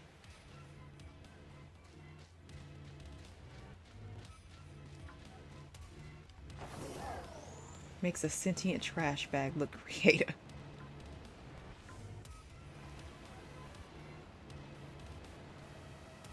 Yeah, I feel like they kind of ran out of ideas with that one. They could have done something fancy. I mean, the name is creative. Flamigo.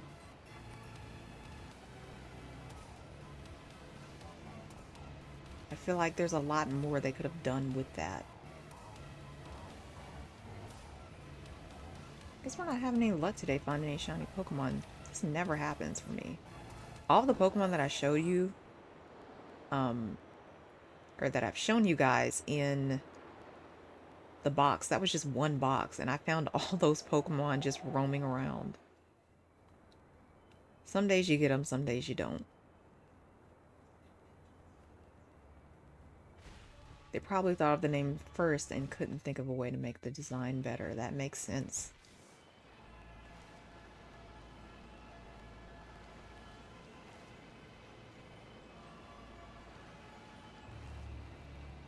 But they did like Lunicolo. They could have taken some inspiration for that, from that, and applied it to Flamigo.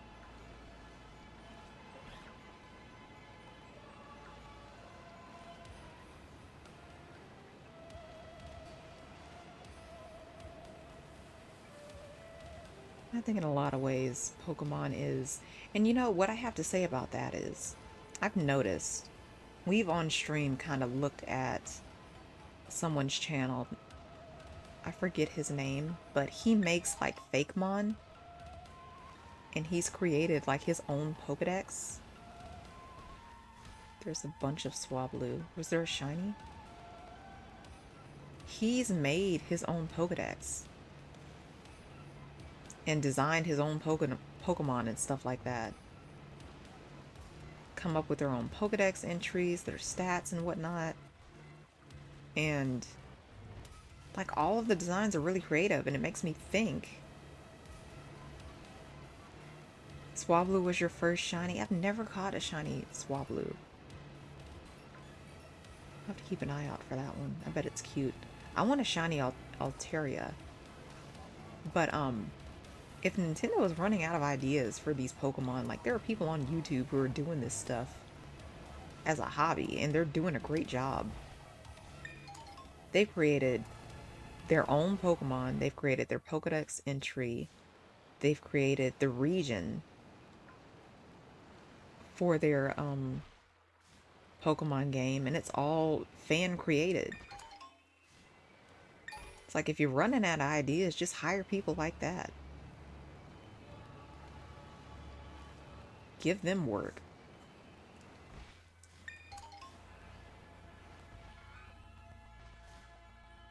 Yeah, I like this guy.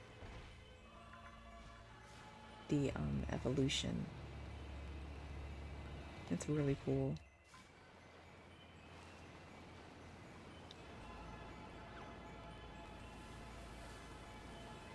Yeah, I never shiny hunted before. I found it and went from Gen 2 all the way to ORAS before I found my first shiny. Oh, funny story about my first ever shiny Pokemon. I think it was in Sun and Moon. What, Duskstone? That's good. I think it was in Sun and Moon. I wasn't shiny hunting. I was just wandering around, and I didn't know it was a shiny, and I fainted it. That was back when I didn't know what shiny Pokemon were. I had it in battle. It had the sparkly little effect when I started battling it. All of the signs to indicate that this was a shiny Pokemon, right? But I didn't know what shiny Pokemon were back then. So I battled it and I fainted it. And it wasn't until like 2 months later that I was just browsing stuff on the internet and I came across the topic of shiny Pokemon and what they look like, and how they were talking about the sparkle effect happens when you're battling a shiny Pokemon. And I was like, oh crap, that was a shiny Pokemon. I could have caught it. I could have had my first shiny Pokemon. My first shiny in Sun and Moon was Stuffle. I absolutely love that bear. Oh, I love that guy too. He's so cute. That's a design I liked. I like the design. Made him look so cute. But these guys are just like one hug will have you out of commission. I love that. I love the contrast.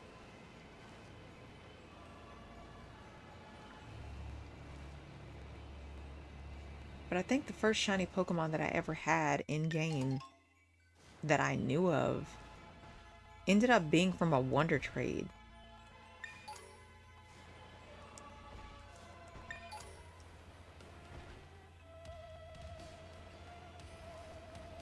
Yeah, I'm absolutely grateful I haven't had a flop shiny yet. um, but yeah, it was in a trade, and I think it was a shiny Ditto. But here's the thing though, it was a shiny level 100 Ditto. And for whatever reason, in each game since then, I don't think it was Sun and Moon. I think it was the one after that, whatever it was. Ever since then, every time I do Wonder Trade, I get a shiny. At some point, I'll get a shiny level 100 Ditto.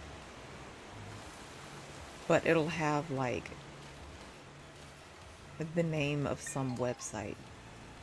So I think it's somebody trying to advertise their stuff.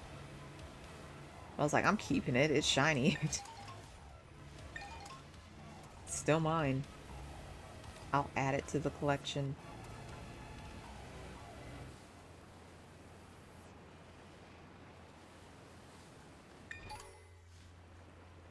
Got a lot of decent items, no shiny Pokemon.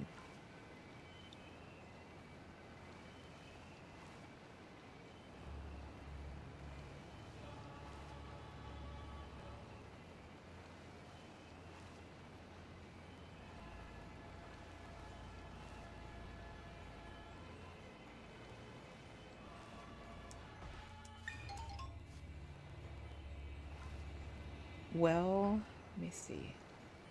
There's nothing going on here. That never happens to me.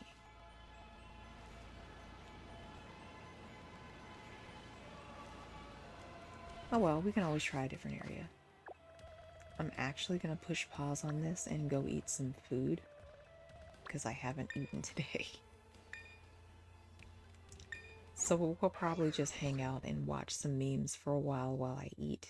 I hope you guys don't mind. I gotta get some food in me. My stomach's been talking to me for the past 10 minutes.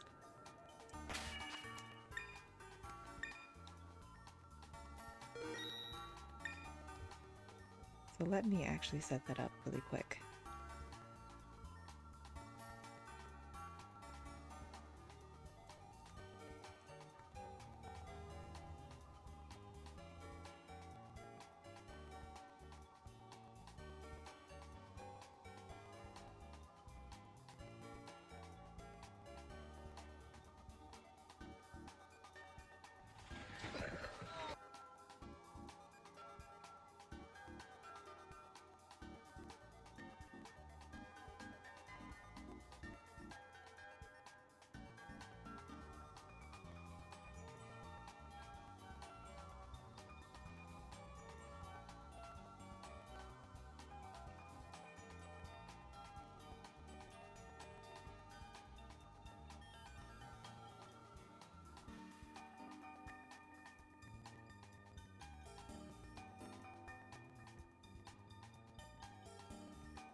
Now we finally get to use this screen.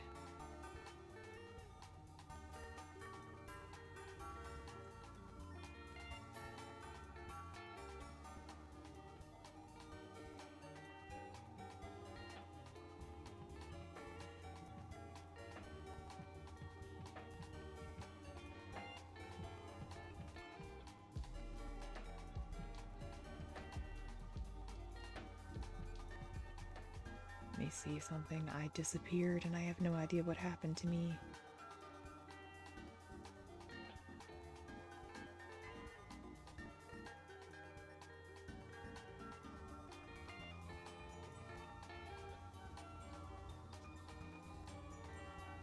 I'm gone. 1 second, let me troubleshoot.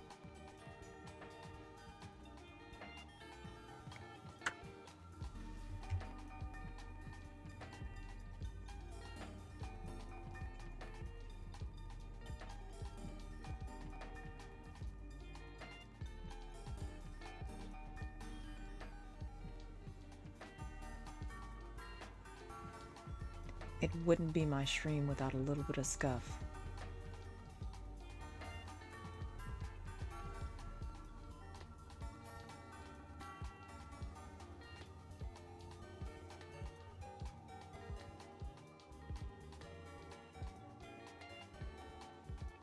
There I am. I pushed the wrong button.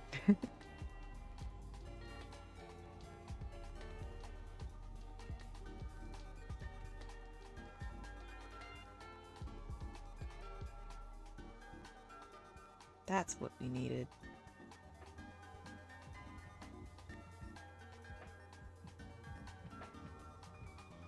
Let me know how the volume is. Shouldn't be too loud. Ice cream? 早上好，中国！现在我要冰淇淋，我喜欢。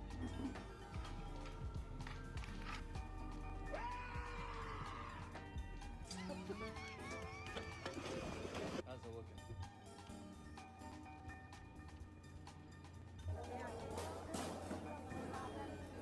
The volume's good. I'm actually gonna go get some food really quick. And I'll hang out with you guys while I eat.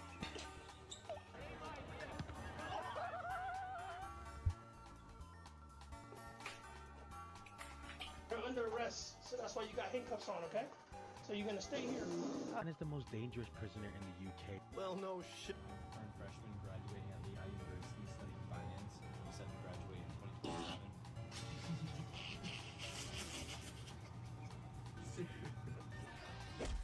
Thirsty.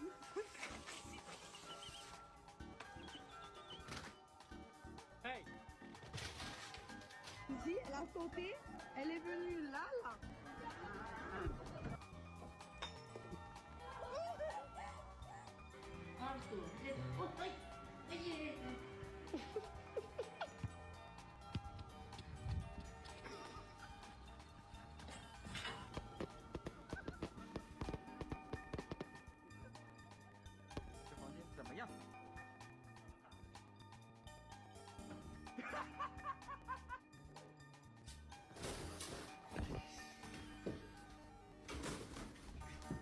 And today I'm eating cheese cheddar. Gigi, how do you feel about what's happening with the world right now? Okay, love it.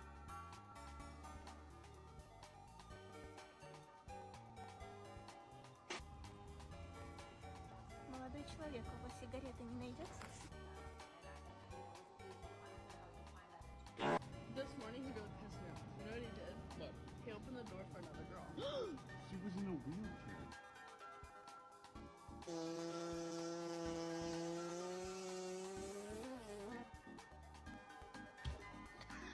Is that pasta for you? I didn't want ricotta. Oh, I'm sorry about that. Cock and ball torture.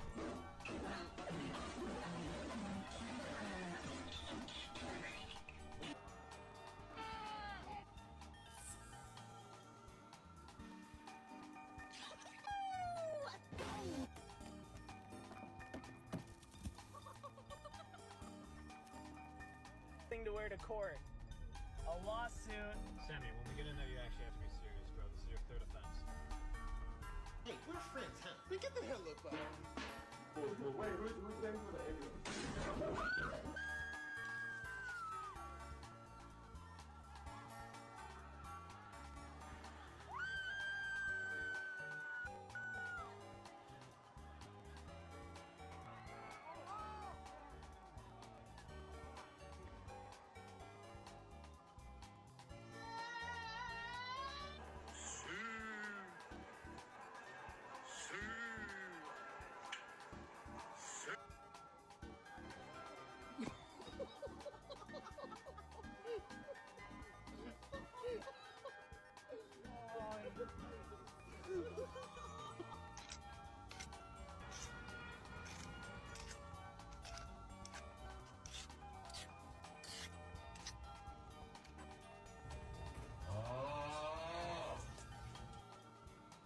company makes its pencil bodies from wood as opposed to obsidian, because that would be fucking stupid. Pay for car insurance, so pay for health insurance. Diablo 4 came out, I have it. Final Fantasy 16 came out, I have the box.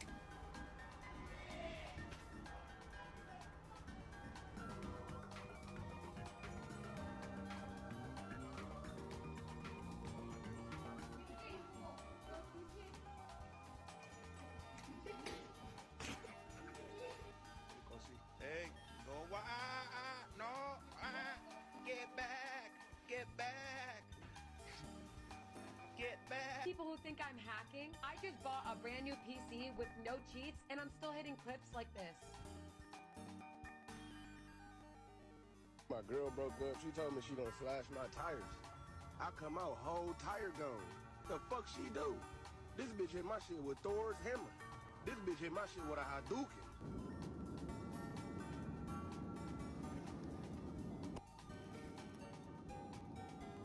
You don't flip like you said.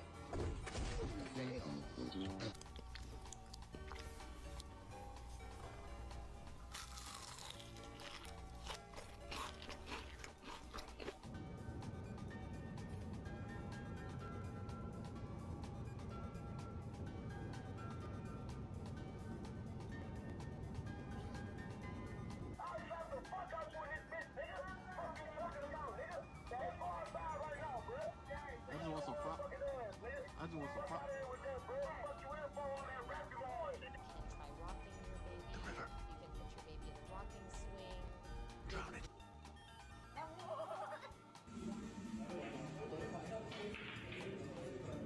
Okay.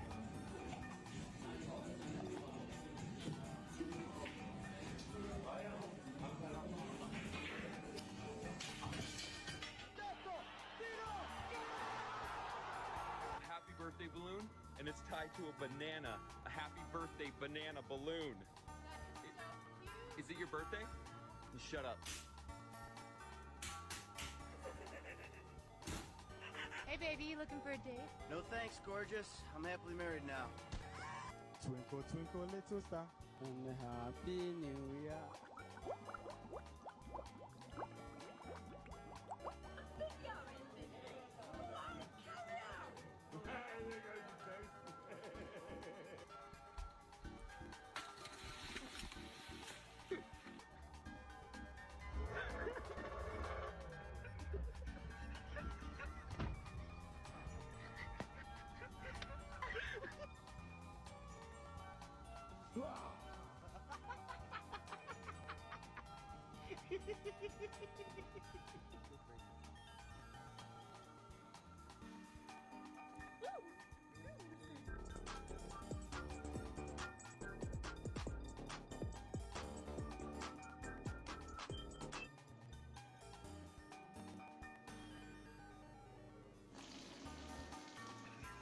I'll bring it whenever you are. Go ahead.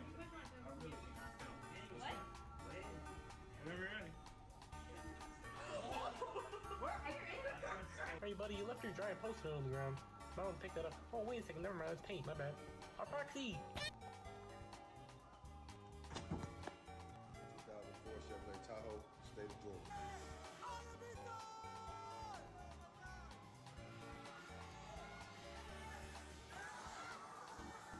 Yo, bro, pull up on these guys. Watch this. Yo, guys! Stop! What are you doing? What are you doing, John? Look at this. I found a cowboy hat and a rifle and a guitar. Hey, be careful with that, huh? No, it's okay. It's not long. People always ask me why I sometimes have a beer before I work out. And the reason is actually because of something pretty interesting my doctor told me, which is that I'm an alcoholic.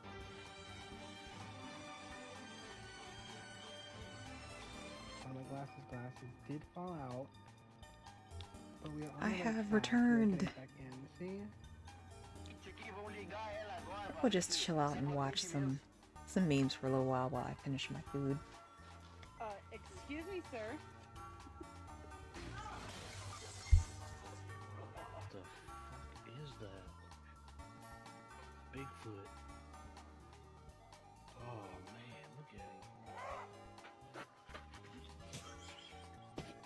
Boys have a penis, girls have a vagina. All those kid movies. I watch cartoons now. Fuck television. Fuck all I got a lot of stuff actually. I have That's the shit. dinner rolls, chicken wings, Under the sea. chicken tenders, Fuck. Oh no! greens, and sweet potatoes. I have a full plate.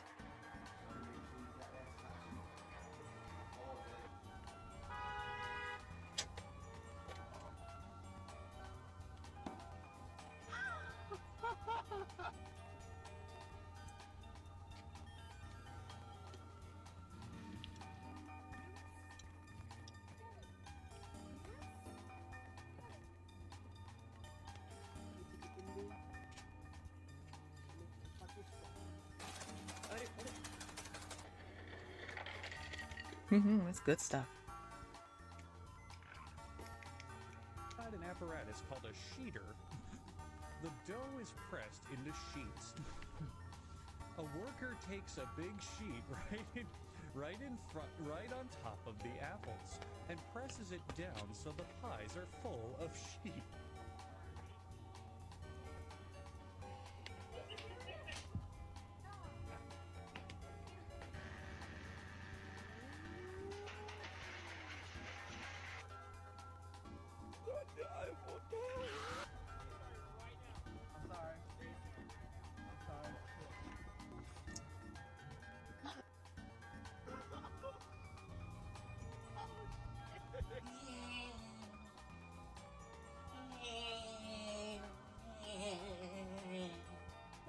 Oh, si, si, toi. Oh, jamais. Je serais jamais montée là-dessus. Ah, c'est trop bien.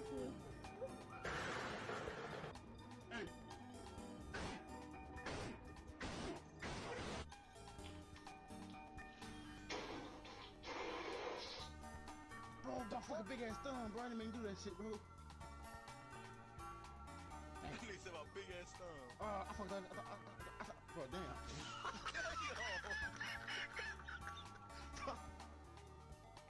Funny.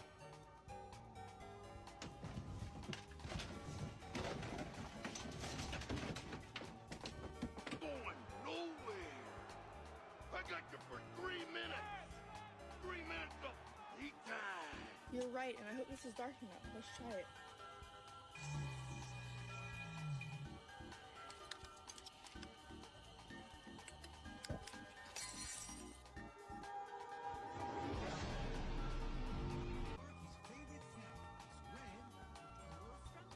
Apple. Apple. Apple. Yeah, I got it.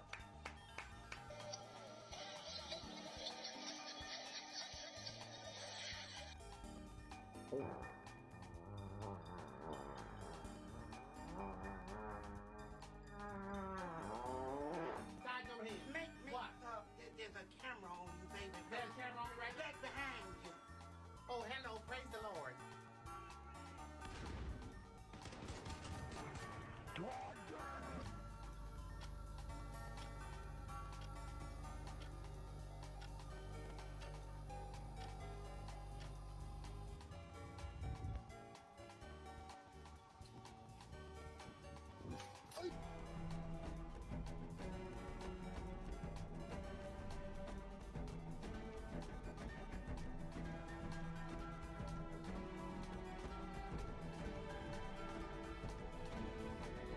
It's your wildest subway experience. I came from, I seen a pigeon get on for one stop and then get off on the next one. Like, you could have flew there, my nigga.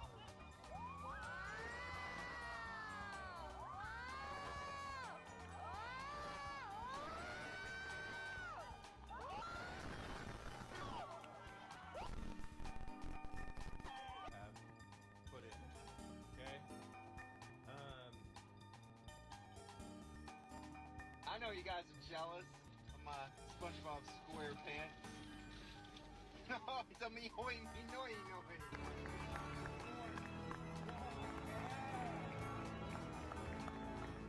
My lesbian friend and her girlfriend came over today and gave me my early birthday gift. And I don't want to be ungrateful or sound ungrateful, but it's not what I meant when I said I want to walk. Looking for somebody who's for. Not a for right now. Not a for everybody. Not a for the Look at her. Go talk to her. Think I should? Yeah, why not? What's the worst that could happen? Oh, you. Get the fuck, don't fucking bite your bones, you cunt. What you doing in the lock anyway? I'm not dying today. Get the fuck, you junkie.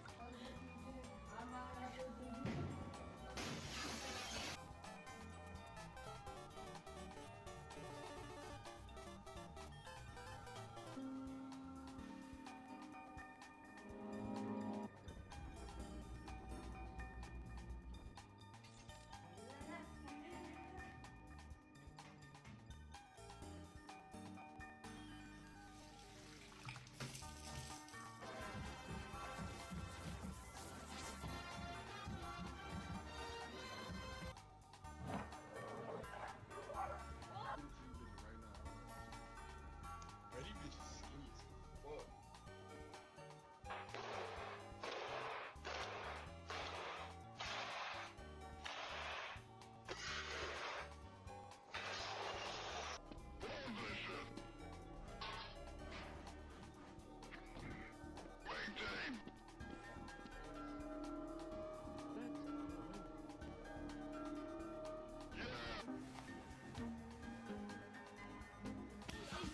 Man, I wish a couple more birds would fly over. How many shows you got there? Oh, you tell me.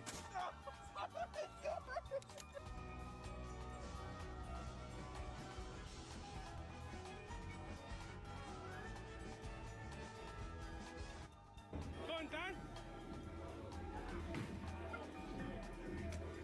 Fridge, bringing it in the house, but I got a fix for it. Perfect.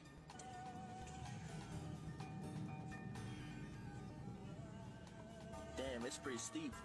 Andrew, shut the fuck up.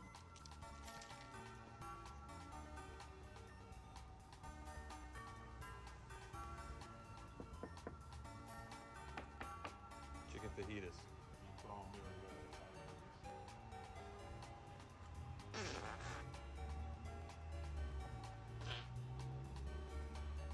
right, I'll talk to you tomorrow. You out here smelling like a hot NBA locker room during double overtime in the 6th game.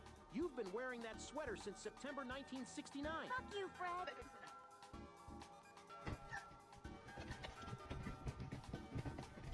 In order to preserve your gut bacteria and be healthy, you should eat only extremely bland foods, never drink, never smoke, and also be completely abstinent. You might have heard the rumor kicking around that Kellogg invented cornflakes as a way to stop kids from masturbating.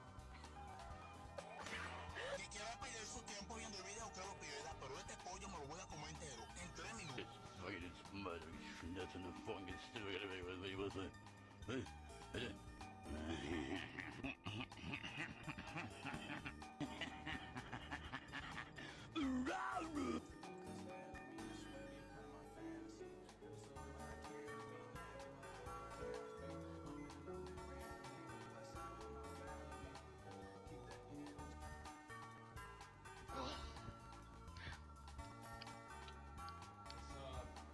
What's up?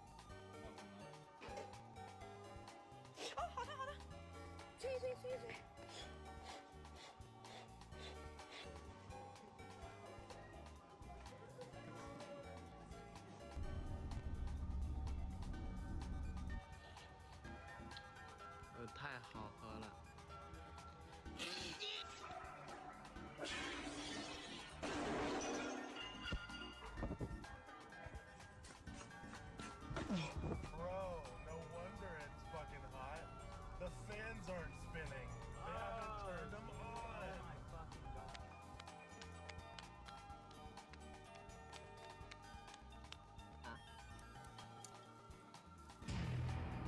What did you do with my batter?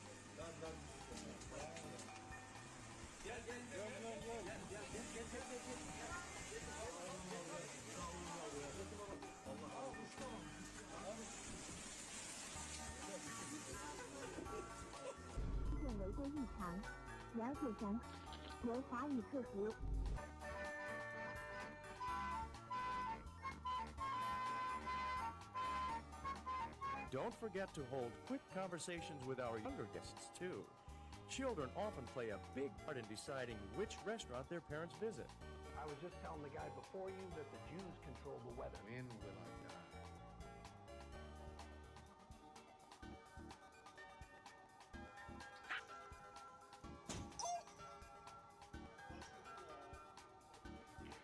Just finished my oil change. Oh snap. Oh snap.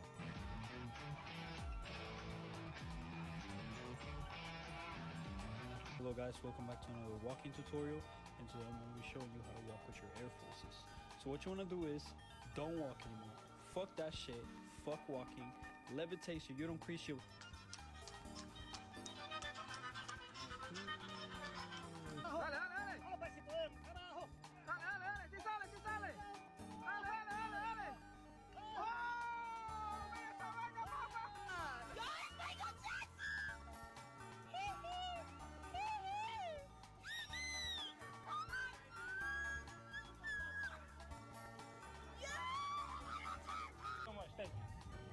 What's up, man? What's up, man? You alright? I'm good. What you doing? I'm getting this crispy prawn pizza. I heard it's real good, so. You got me? Man, no, get your 4-time championship hand off me, man. No, I don't got you. And you know what?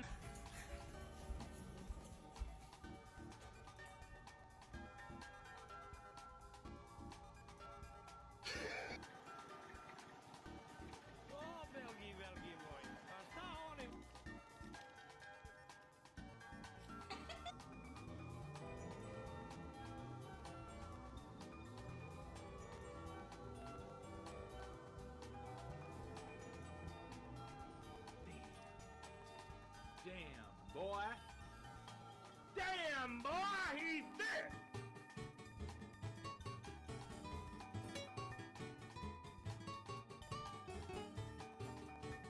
That thing's huge. Oh my gosh. Dude, that thing's. Wait, no, I got it. Ready? Ready? Pen, let your dog bit you and see their reaction. Ow! Ow! Ah! Ow! No reaction. Absolutely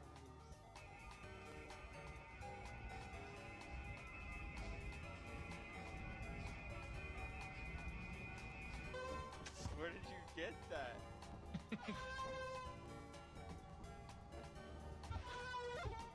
Oh my!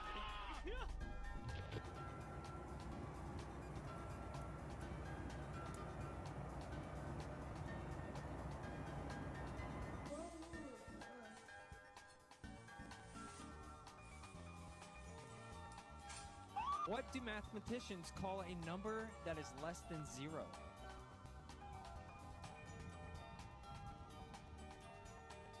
Uh, 21.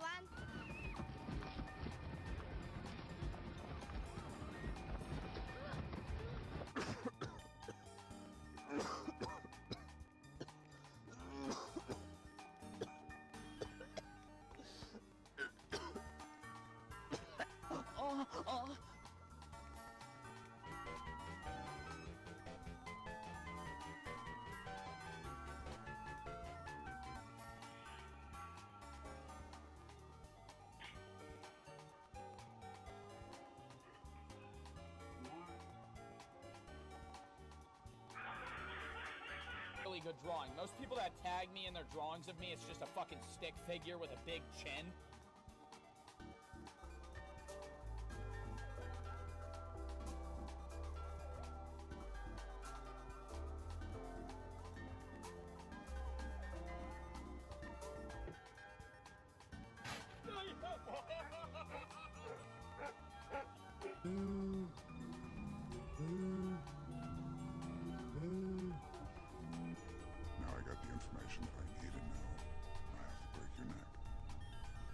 It's just the way it is. I'm just a messenger.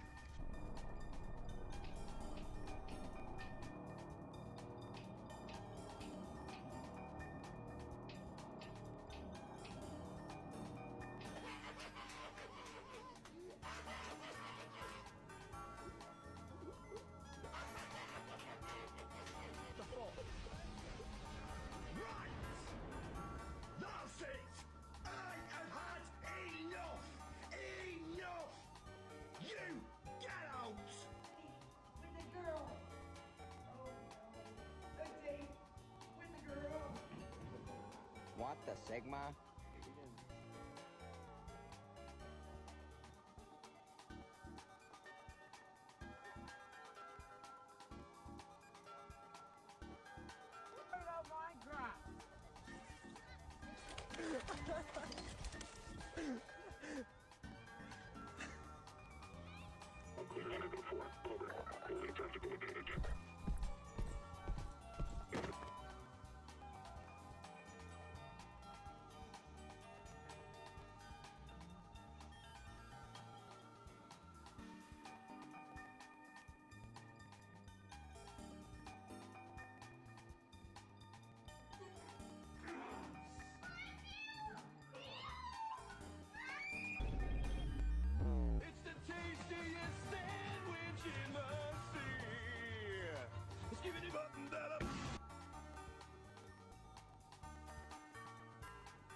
Okay, I'm back.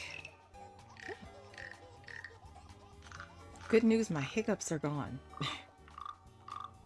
I ate some food, drank some water. Or not water, I had lemonade. And my hiccups are gone.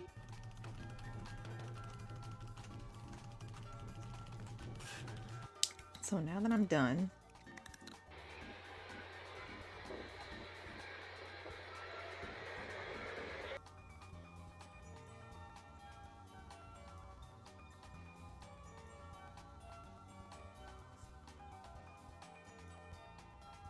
let's get back to the game.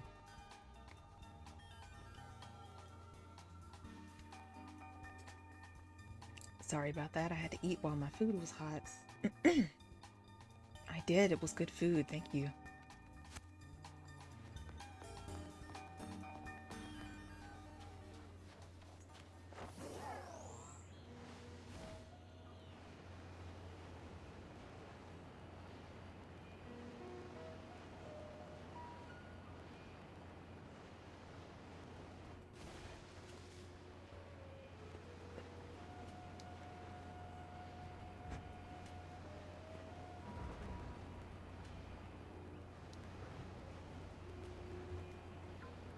Yeah, Frostlass is... Excuse me. Frostlass is one of those Pokemon that's hard to spot. The shiny version.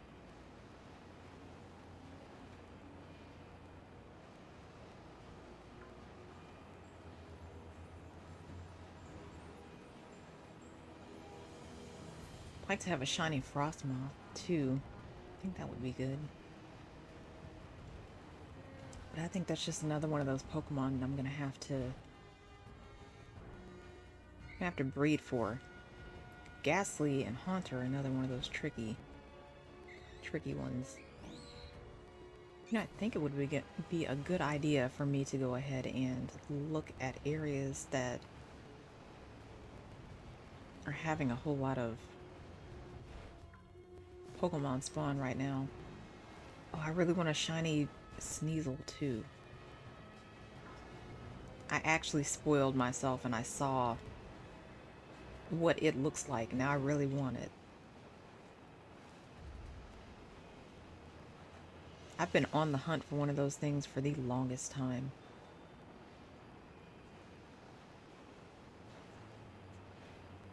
I like the Sneasel design, but I don't like Weavile.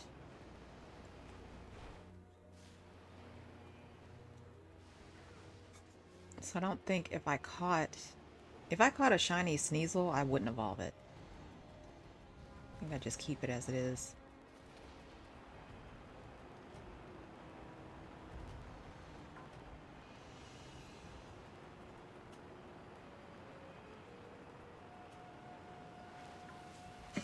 Nope.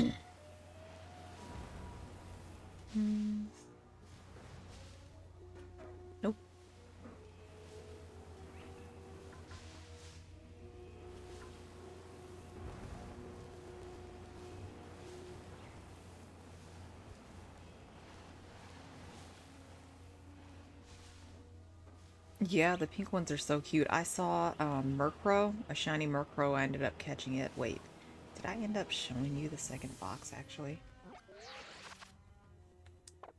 Pushing all the wrong buttons again. Here we go.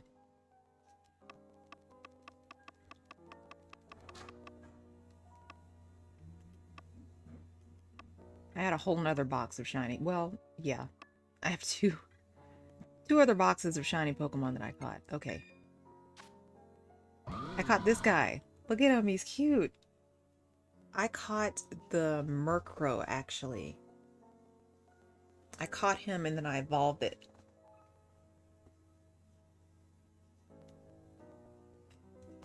I got him.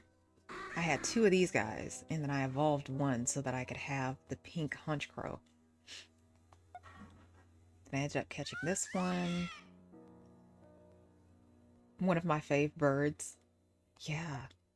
I got another one of these guys. I had finally caught my shiny Eevee. It took forever. I don't remember if I caught him or if I hatched it. But I don't think I'm ever gonna evolve him just because of how hard it was to finally get him. So I'm gonna keep this guy. Oh yeah, it is a level 1, so I probably hatched this guy. Yeah, I'm gonna keep him. I'm not gonna evolve him. Then there's the shiny Gibble that we didn't find today, but I have so many of. Then look at this guy. Look at the Venonat, the shiny. Isn't he cute? I like the blue eyes. Blue eyes are way better than the red ones, I think.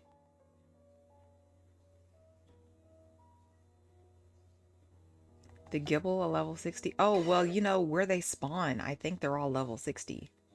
That area has high-level Pokemon. So all of the Gibble that I've caught so far have been level 60. And then I have two of the Moths.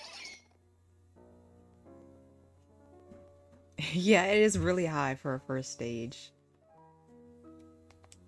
But I have two of these blue guys.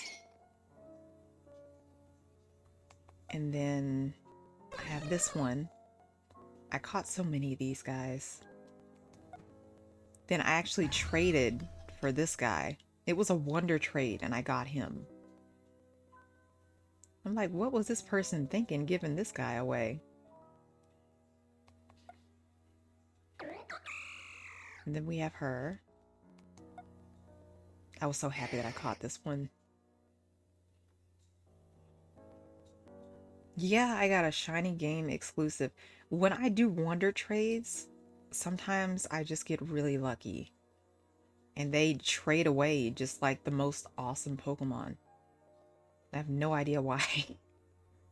But, you know, one person's loss is another person's gain, I guess. We have this guy. I love this so much. Arcanine is one of my favorite fire types. We have this cutie. I love the peach undertones. He's adorable. Well, she's adorable. Then we have our piggies.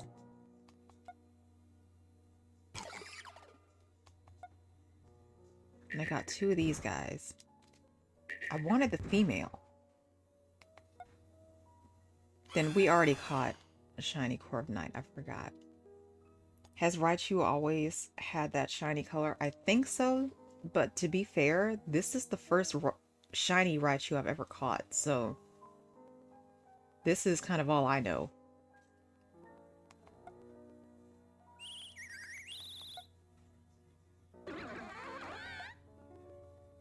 Okay, here's the flamingo.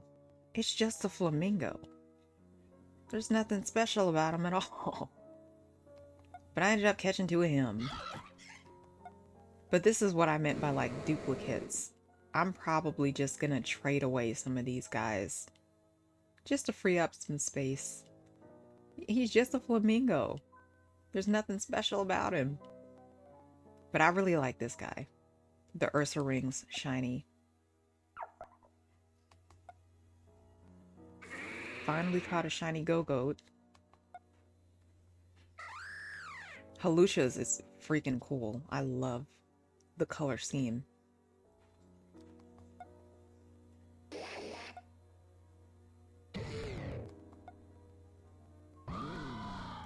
So there's that box, and then we have our last box over here. Like, I was having a really good day catching a lot of these guys. Halucha's is one of the most distinct. I just love it. We have Litlin here, or Litleo. Yeah, Litleo. This guy looks cool.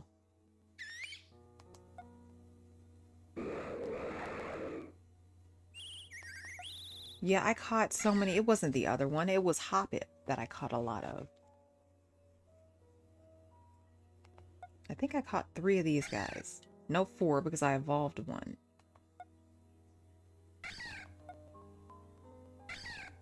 Or 5. I forget.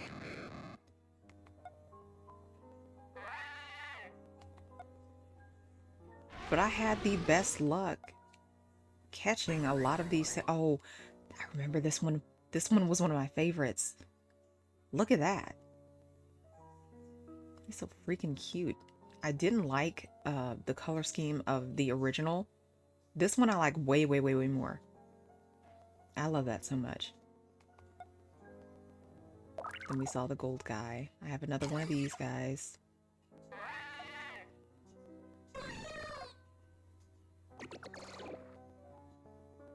I like the regional differences they're doing with Pokemon. Yeah. Yeah. It's a great way to reimagine a lot of our favorites.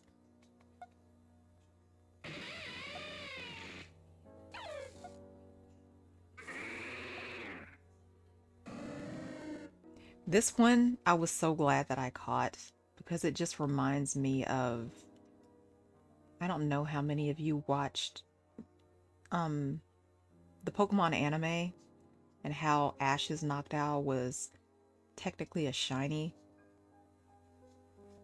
Just made me think of that. And I was like, I'm finally like Ash. I have one of his Pokemon. But it was cool how even in the anime you had some shiny Pokemon.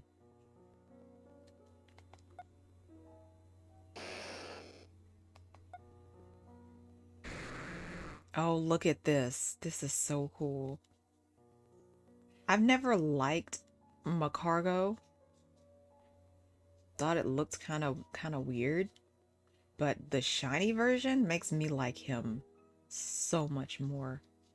I don't think I'll ever get rid of this one just because of that. I love the magma on his shell. The purple color just matches so well with that.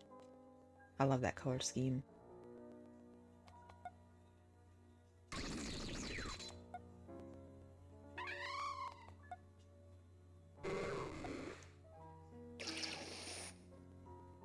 This guy isn't a shiny, so I don't know why he's still here. Or if he is, doesn't look like it. Yeah, you're not a shiny. What are you doing in there? Put you in with the regular Pokemon.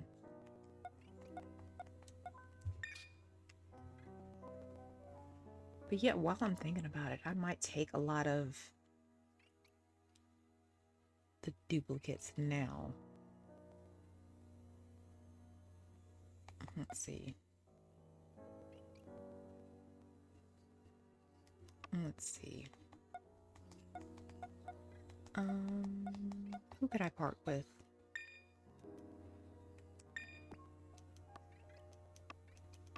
I had that in 31.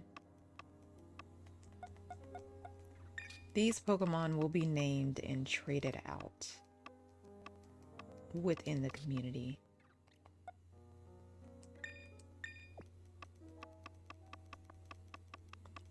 It's Partly why I was saving them for so long.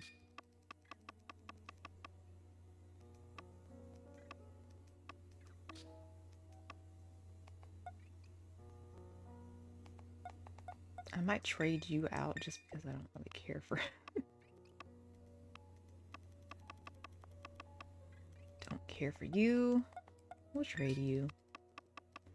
So, you know, if any of you have a particular favorite, let me know.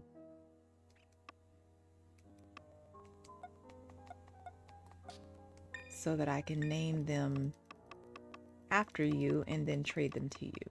That way I can keep track of who gets what.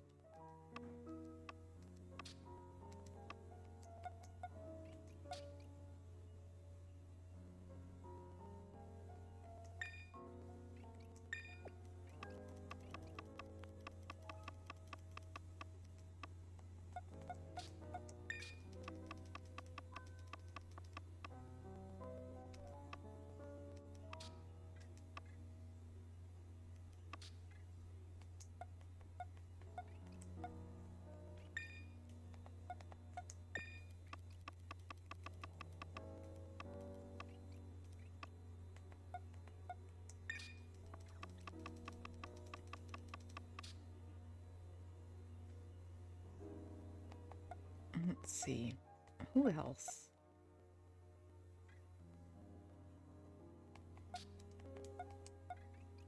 Bet someone would like these two. And I think that's just about it. So, yeah.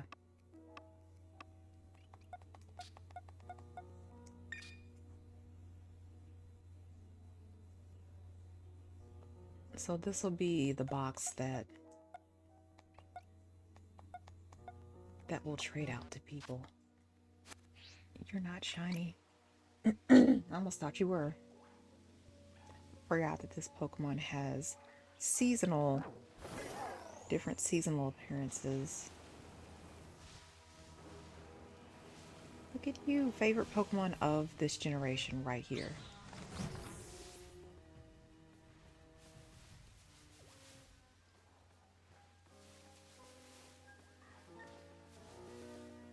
I keep chasing after you though. Can't get a picture. Oh well. But yeah, she's easily the favorite. I might have to do one of these days. Maybe I'll do a tier list.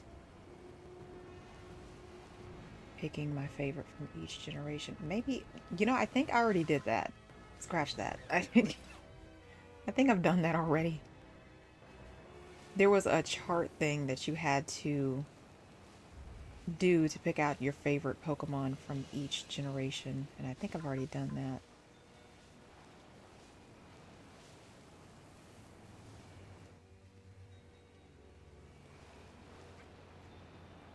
I've just pretty much exhausted just about all of the tier lists that I found interesting. But you know, tier lists kind of make my brain happy. Uh-oh. I'm definitely the type of person that likes to organize. Where was I headed? I think I was headed down here. It just satisfies that part of my brain that likes things to be nice and organized. And to kind of categorize my thoughts and preferences. So I love tier lists.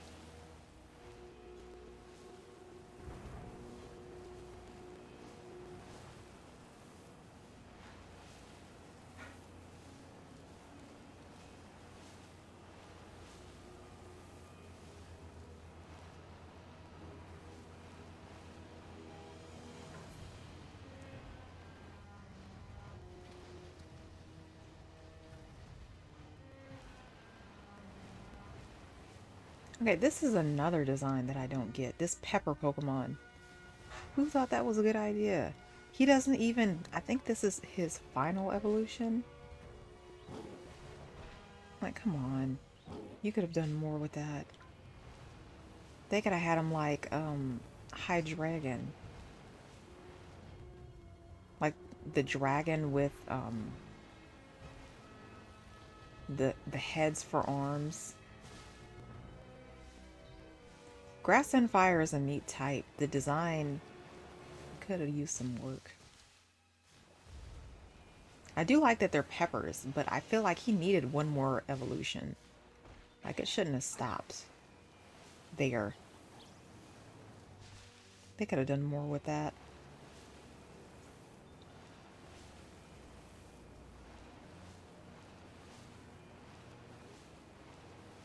Yeah, he was a pretty cool design. And I like his, the version that they have of him in this game.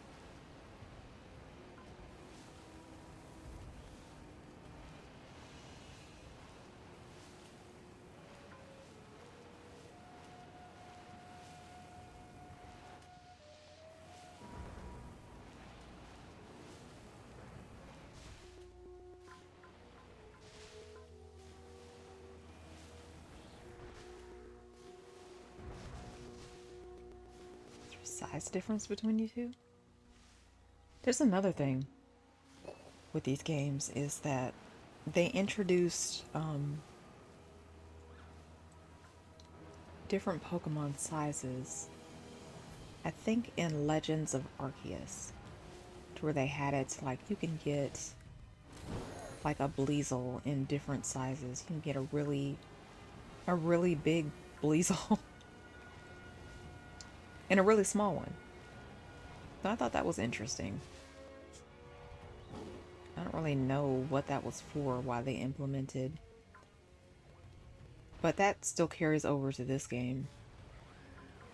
I think it was cooler in the Legend of Arceus game, because they actually had tasks that required you to get certain sizes of Pokemon.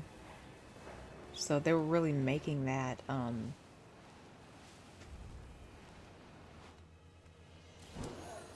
something that was important to the game in some regard.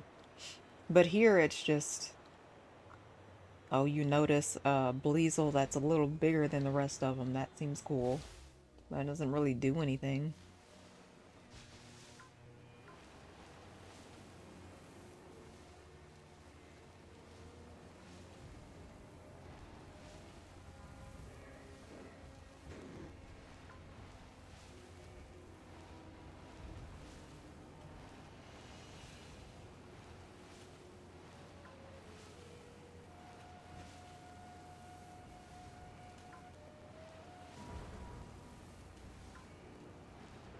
It's cute how she runs after me with a hammer.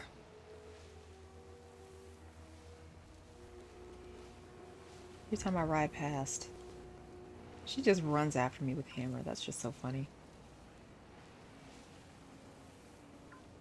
I think her shiny version is supposed to have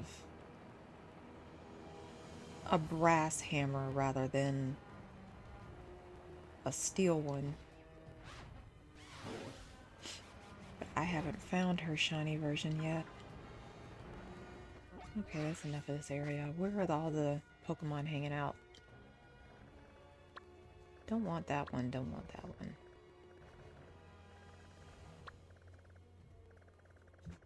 That would be cute.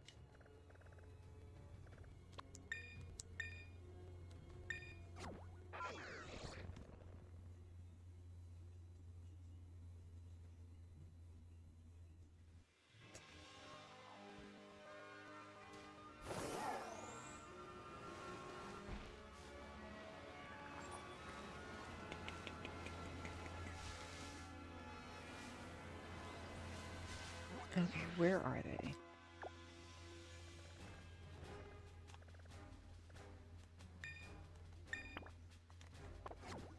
Let's go to that one.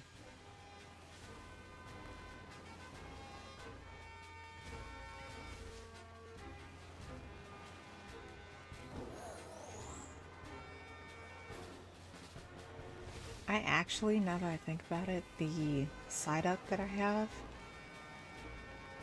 I did... Where is it? Okay, you're here. I think more of you come out at night. So should probably wait for a while. I did a certain technique to try and get the side up. I had to battle, I forgot what it was called, but I had to battle all of the Psyduck in the area. There was a Pokemon outbreak of Psyduck, and I had to battle all of them, defeat all of them, and then leave the area and come back so that they could respawn. And I kept doing that until I found a shiny Psyduck.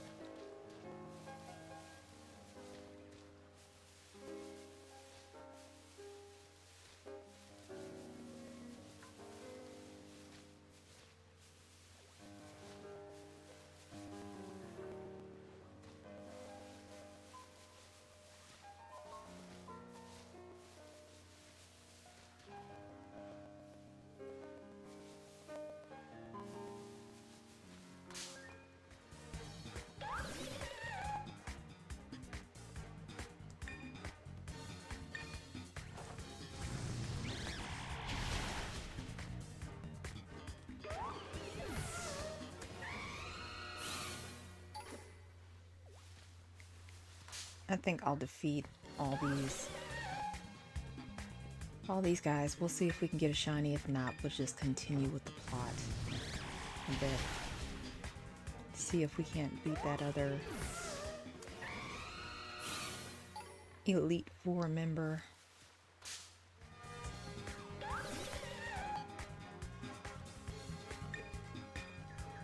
I think I already know what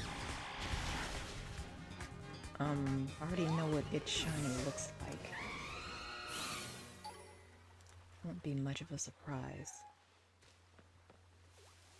Lechonk's just hanging out. I love pigs. Pigs are so cute. There was one time I actually wanted a pig as a pet because I hear they're hypoallergenic. And although I love animals, I have terrible allergies. My last dog, I had to... Oh my goodness, my last dog and I were so much in sync. We had so much in common. She had all these allergies, skin allergies, food allergies, medication allergies. But she had to get a bath frequently because of her seasonal allergies and because of mine. So that was the only reason. I kept her for so long, and we kept her until she eventually passed away like 2 years ago. But she was a sweetheart.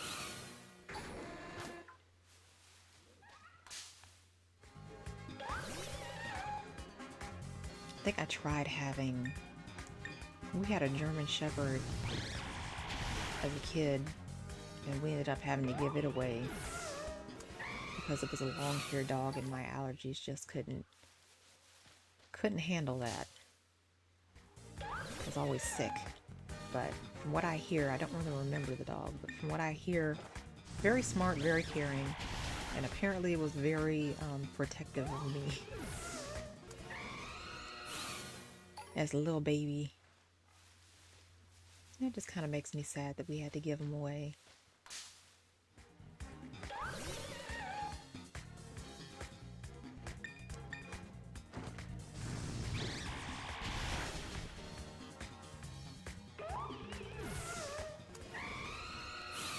Hello, welcome in. Is your name Channy? It's nice to see you here. How was your day?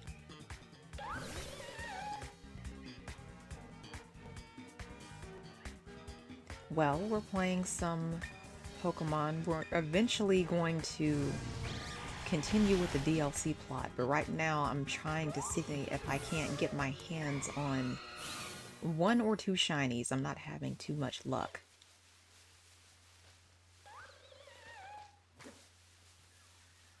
So we'll check out this area just a bit and then we'll continue with the story if I can't find anything.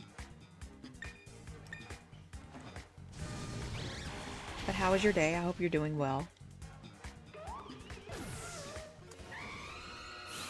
My nose is itchy. Oh. He was just looking at me.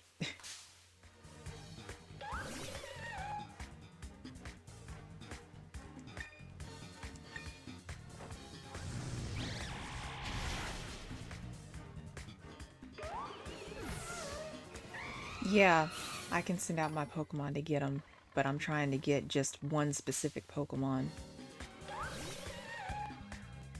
I don't want them getting the wrong Pokemon by accident. It'll break the chain.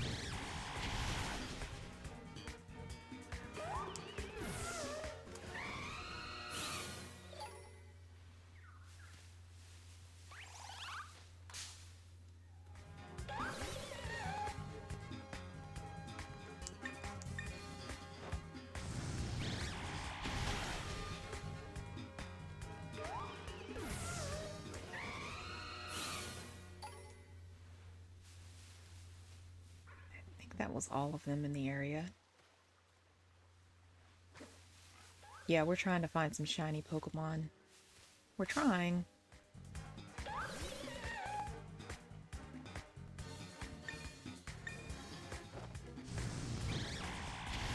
Like he's waiting for me to get finished so he can run into me. Get out of here.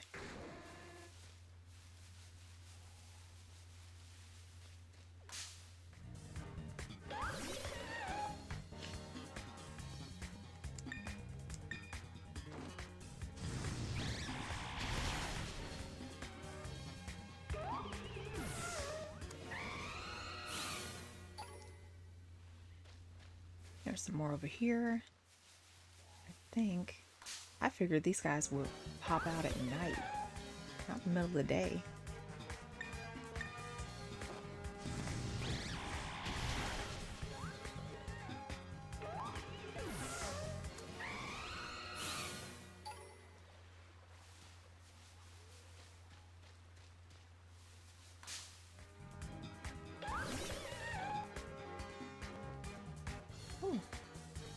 But Shani, how was your day? If you don't mind my asking, how'd you find me? Or were you here at yesterday's debut?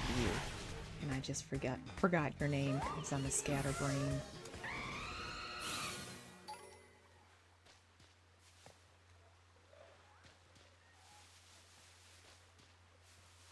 Let me see.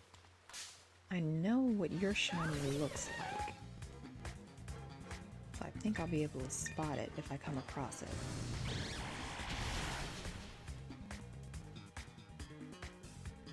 I always search Pokemon. Oh. Oh, you play Scarlet, huh? Do you like the Legendary and Scarlet over the Legendary and Violet?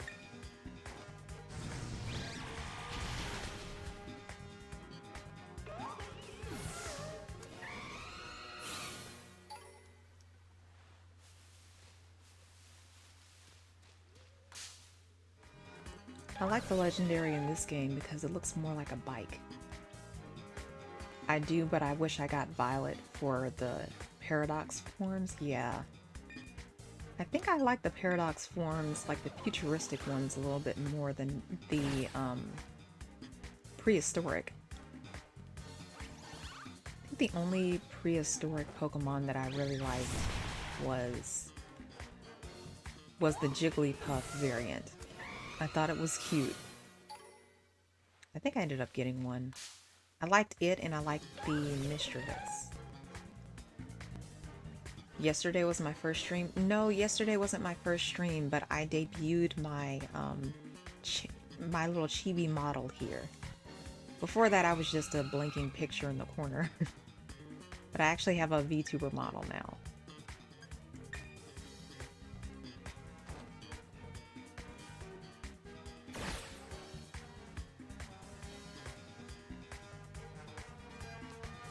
Thank you.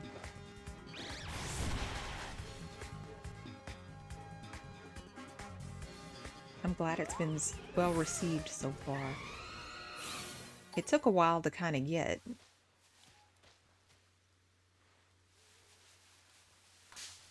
Wanted to make sure that I had certain aspects.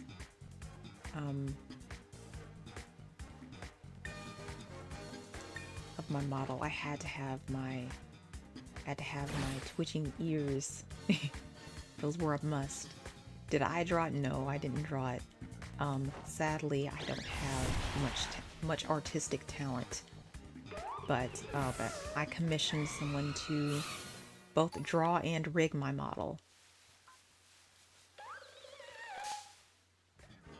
I was lucky I actually found someone to do both. So I didn't really have to wait too long to have it made for me.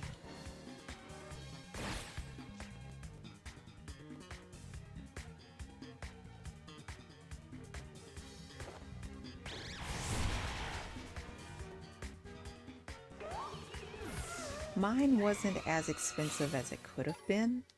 Oh crap. Wasn't paying attention. Oh well, we weren't really having much luck anyway.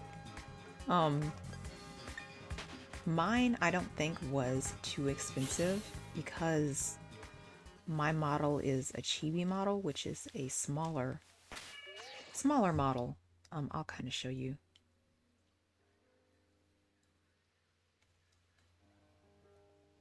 Yeah, apparently there's a technique to it.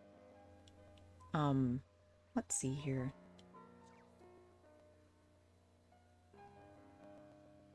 See if I can kind of show off my model a little bit here. But my model is a smaller model. And I already had... Oops. I already had someone draw it. So I didn't really have to wait to have someone draw it from... like from the beginning, you know? I basically just found someone to take the picture that I already had and draw it out and then rig the picture. So mine was a little cheaper. A lot of people end up having someone draw their model from scratch. They pay for that and then they pay for someone else to rig the model. So that's why it can be a little more expensive.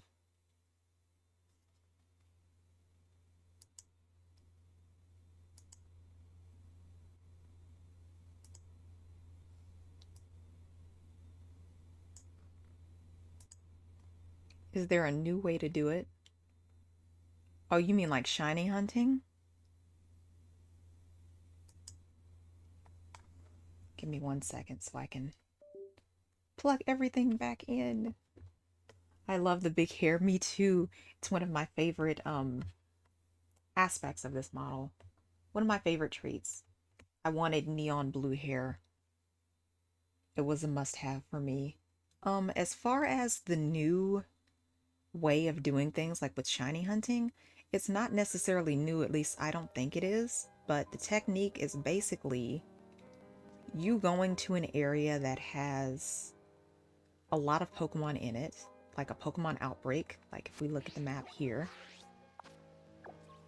over here we'll see that there's an outbreak of like Fanpy. So if I go to that area and I faint all of the Fanpy in that area, and then I just keep leaving the area and coming back and letting them kind of respawn, I'll have a higher chance of finding a shiny Pokemon. So it's a lot like the chain hunting method. I hope that helps.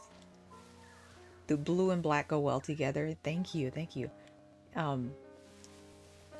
put a lot of thought into my color scheme. And I'm glad it worked out so well.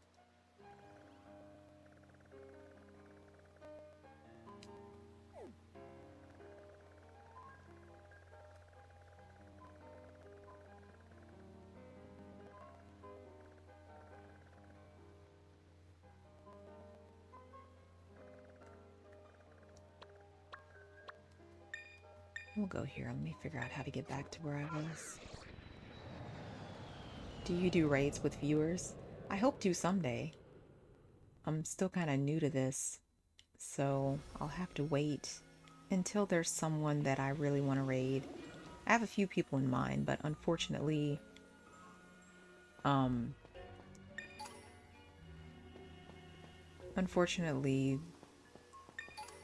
haven't found the right time to raid them. For herba farming? Oh no, I don't think I've ever done that.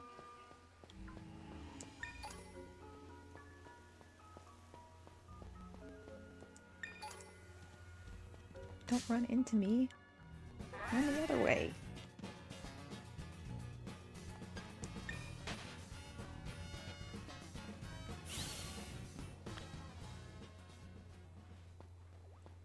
With the shiny sandwiches, I think I've made a shiny sandwich maybe twice.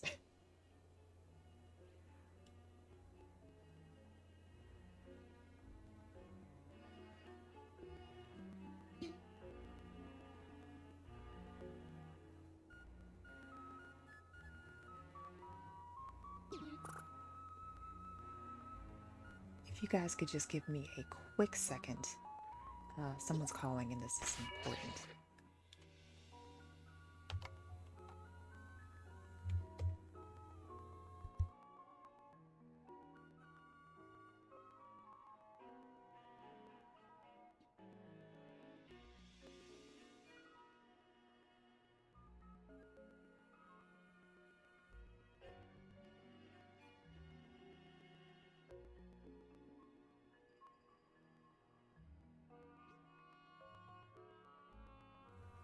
Okay, thought it was important, but it was just spam. Okay. Herbs aren't easy to come across. Yeah, they're not. I don't think I've caught all of the herbs yet. I don't think I've ever made a shiny sandwich, now that I think about it. Mainly the shinies that I've caught so far were basically because I've been running around, and I have the shiny charm. So I've been just running around and getting lucky, just finding shiny Pokemon just wandering around for me to catch. And then maybe one or two Pokemon I've shiny hatched. Or I'll use that method that I just told you about. That's mainly how I've done it so far.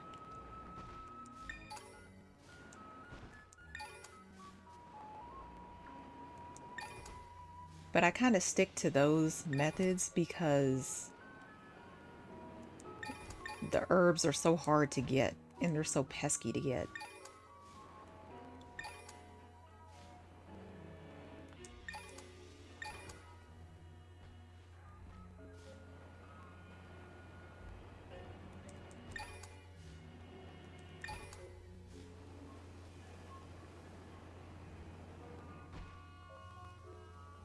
I've completed the Pokedex for,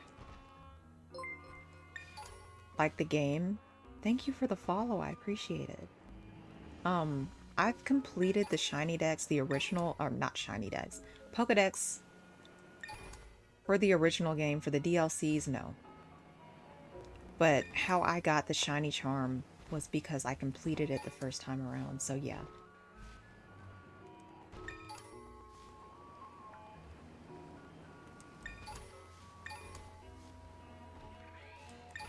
And that certainly makes it easier to find shiny Pokemon.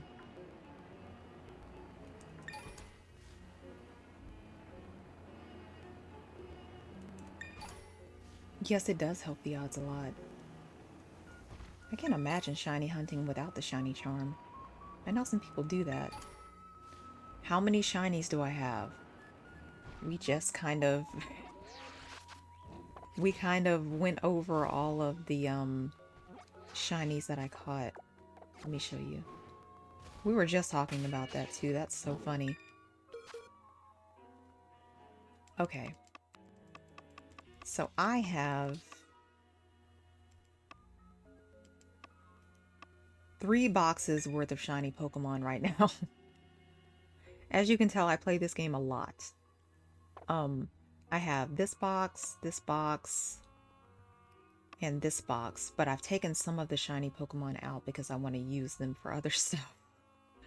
A lot of, some of the shiny Pokemon that I've caught, I've gotten through Wonder Trade, so I've gotten really lucky there too. And I've been just kind of holding on to them.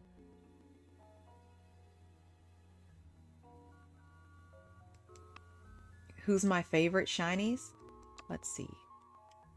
I like Vaporeon, obviously.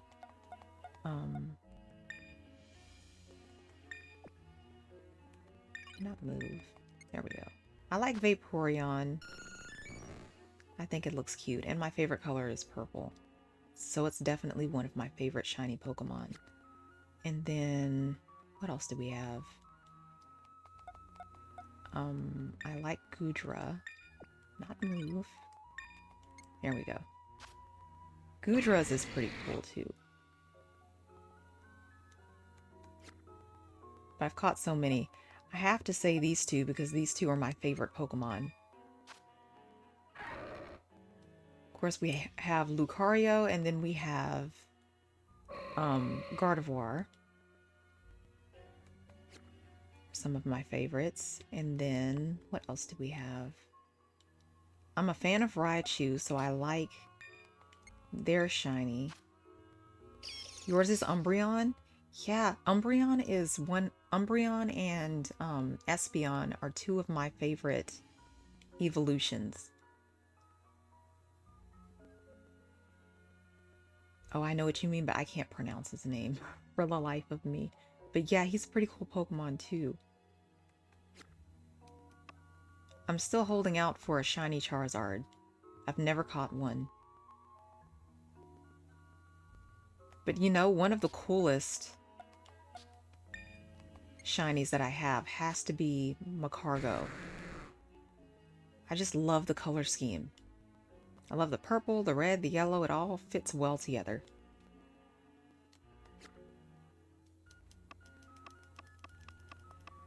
But yeah, those are just some of the shinies that I have.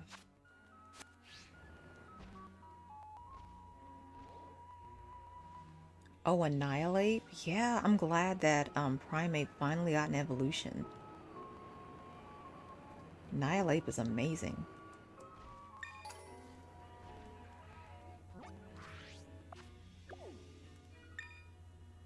There we are. Where was I before? I think we were about to challenge this guy. And it might be a good idea for me to lead with my water-type Pokemon for this round.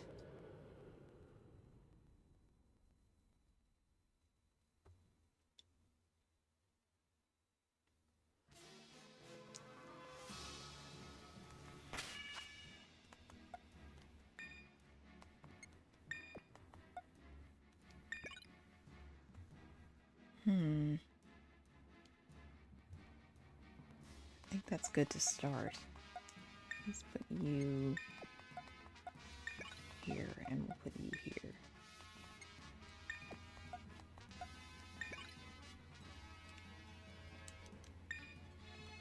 I always like to save before I do a battle, just in case I need to start over.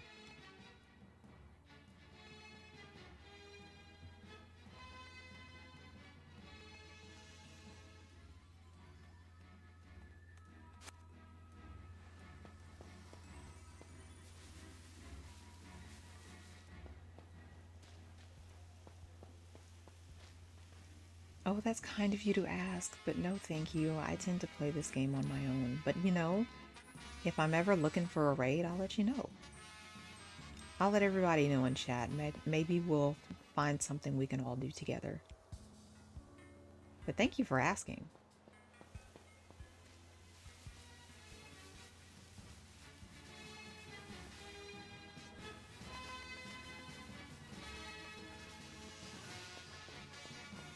Where's the area where I heal my Pokemon? There it is.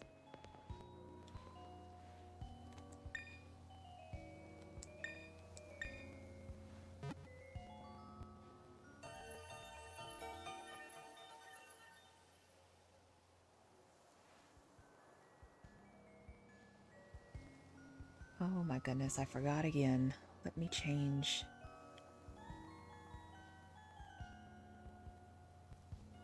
Oh no, I didn't. I actually remembered this time. Yeah. The title on my video is fine. Normally I forget to change it when I jump back and forward between just chatting and playing Pokemon. My favorite thing to do is raids and shiny hunting. Yeah, I was never a big fan of the raids, to be honest with you. I normally, when I play this game, I do shiny hunting and I just trade up all of my Pokemon, train up all of my Pokemon to level 100 and just do a bunch of battles. Which is why I'm glad there's so much DLC with this game. I like the tactical side, yeah.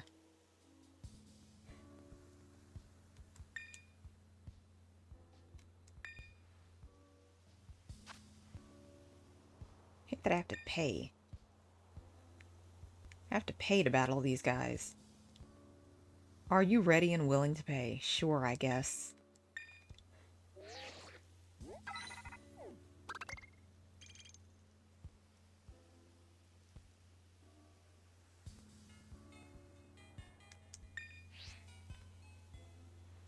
Thank you very much. Duly received and noted.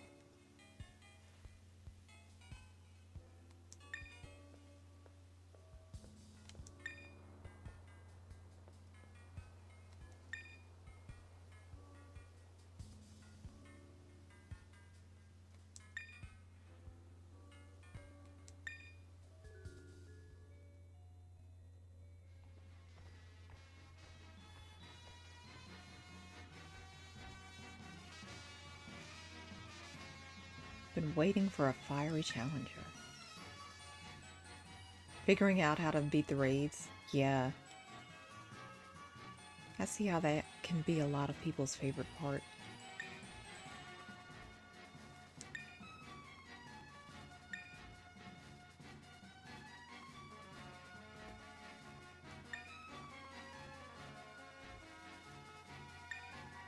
Okay, calm down.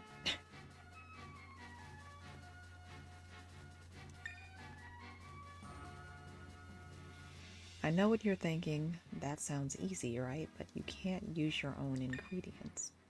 You have to negotiate with the League Club members around here to get what you need.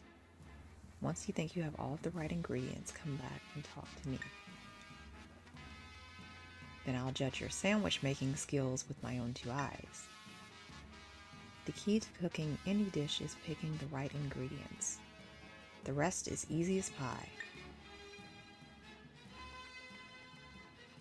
Ready to take my trial?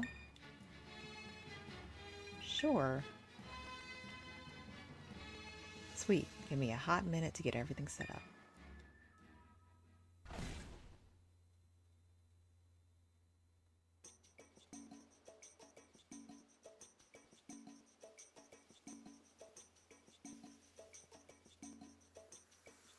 First things first, negotiate with the League Club members to get some ingredients. Yes, you did follow. Thank you. I appreciate it.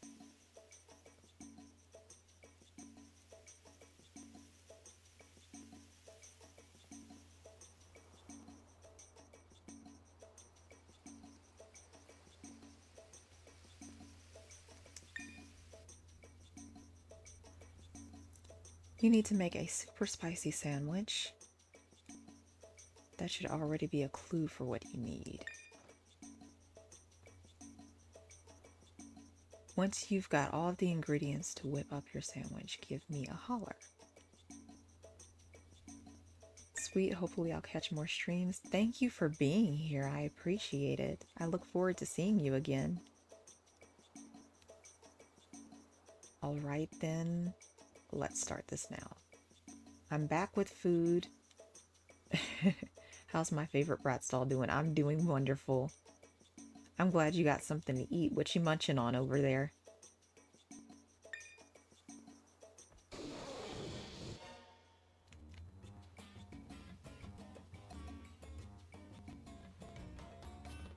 Make a super spicy sandwich. Check ingredients. Okay. So I'm supposed to talk to these guys, right? Taquitos and Spanish rice. Ooh, that sounds good. I love Mexican food. I think I bought too much marmalade, and I really don't need all this mustard either. Would you be willing to trade your vinegar for either my marmalade or my mustard? Guess we need mustard, right? I would have gladly had what you had earlier. It was good eating. It was good food. I'm kind of full right now, to be honest. I don't think you have any vinegar. So what do I have on me? Let me see. Check my ingredients. Pockets empty. So how am I supposed to negotiate with nothing?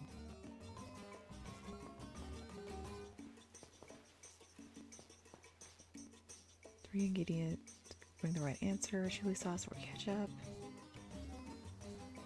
Exactly. Mayonnaise. No. 3 ingredients if you give me something. Well, I don't have anything.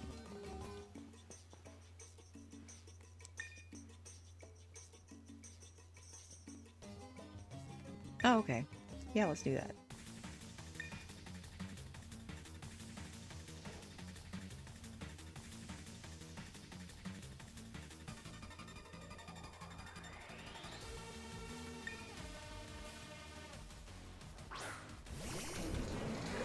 I keep forgetting that they do double battles here. I'm expecting a single battle every time. Okay, we'll use that on camera.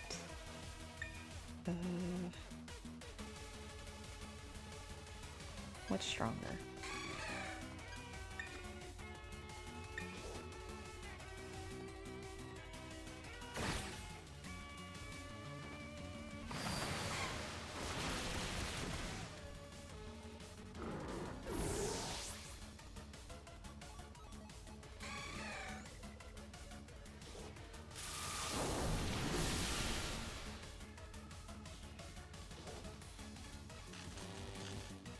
Gonna have to switch you out. You're already paralyzed. Yeah, we'll switch you out.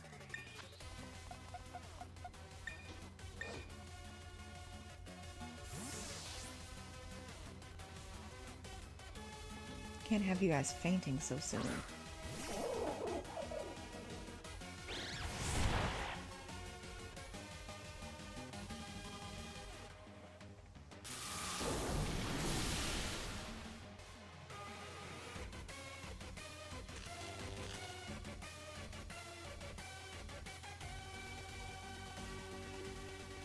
Yes. Okay, the only downside is this isn't going to do much of any damage.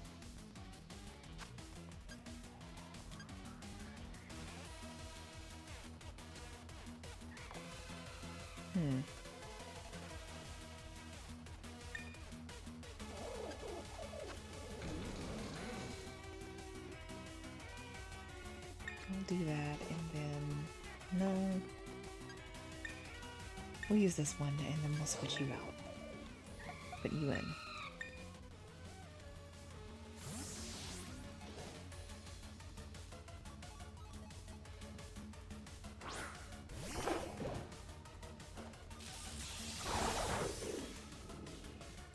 Oh, that worked better than I thought it would. Yeah, he's just standing there looking at us.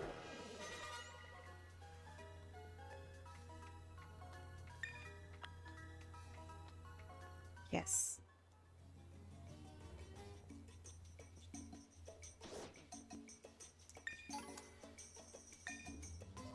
Okay.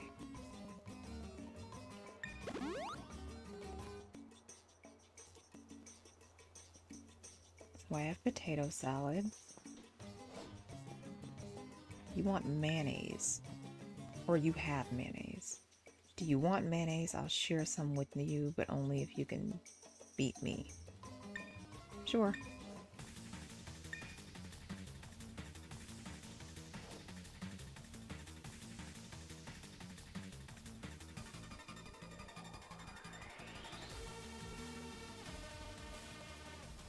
You won the battle, here, have a potato salad. But I think that with the trial, I'm supposed to have all of these. Oh, I love that they have those two together. I'm supposed to trade ingredients and make a really spicy sandwich.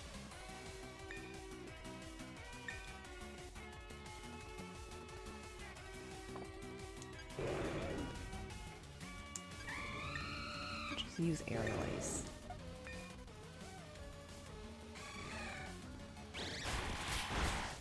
But I don't like potato salad. I've never really cared for it.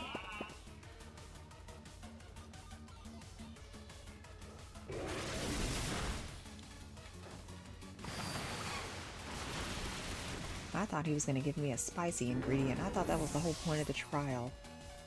But I'll get all the ingredients I can so that I can trade.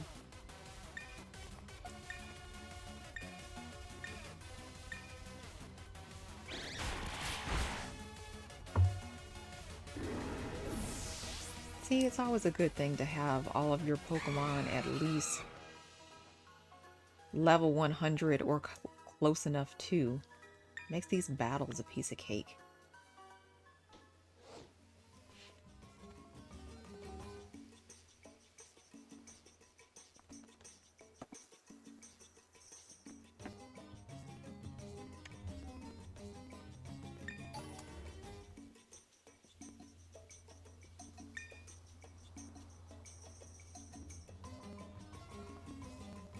EV training? I'm trying to learn how to do EV training, to be honest. I would like to. If you give me something, you get 3 ingredients. What are the 3 ingredients you're gonna give me? Oh, that's perfect. I have that.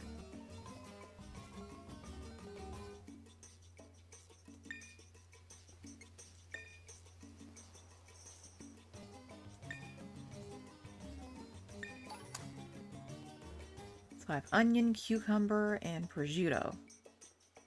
That'll be useful for something, hopefully.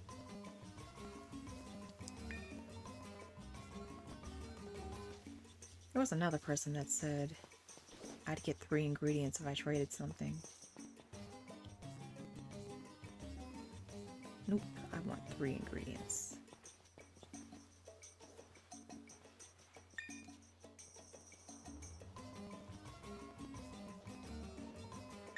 Okay, trivia question.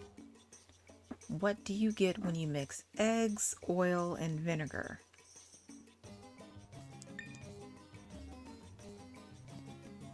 Isn't that mayonnaise? Eggs, oil, and vinegar. I think it's mayonnaise. Yes! It's expensive, but can be done free. I'll have to look into that.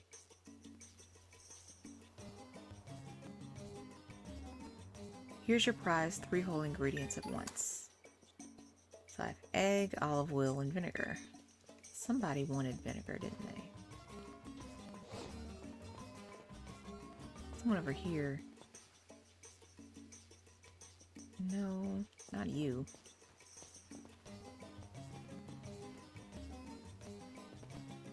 Wasn't you either.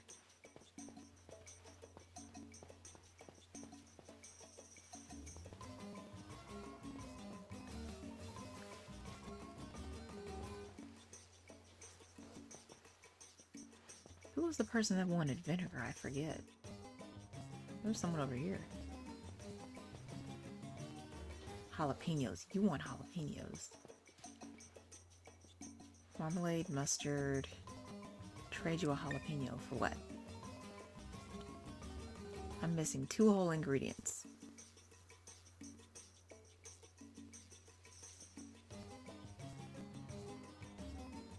Oh, okay. Yeah, I'll have to look off stream to learn a bit more about EV training.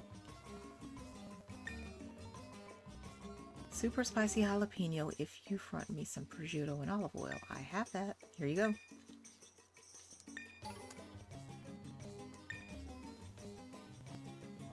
Okay.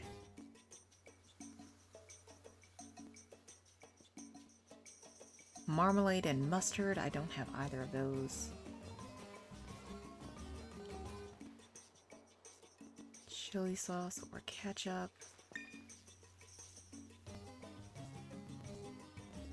Has any lovely green cucumbers? I do.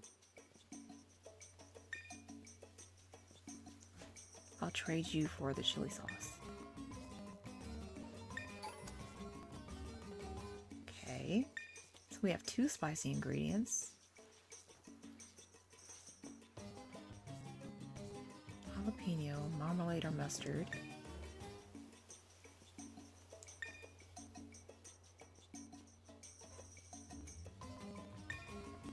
I'll trade it for the mustard.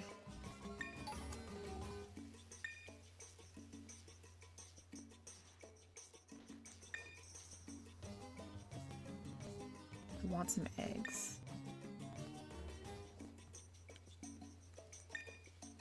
Sure.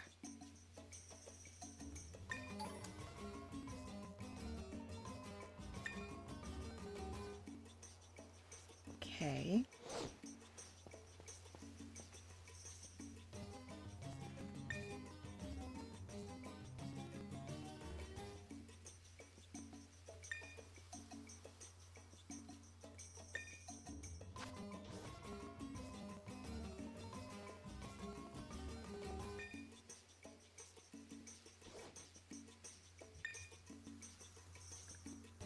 I think I have...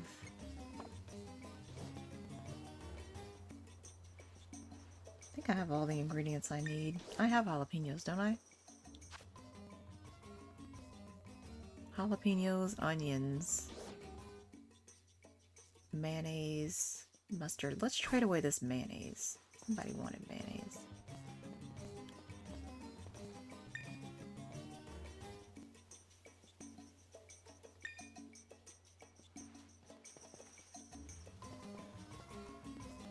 I need to get rid of the mayonnaise, though.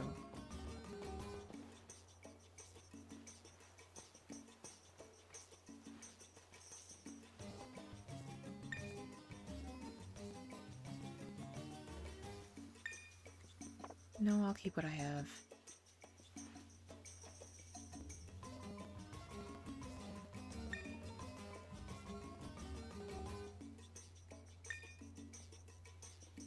I think I talked to everybody already.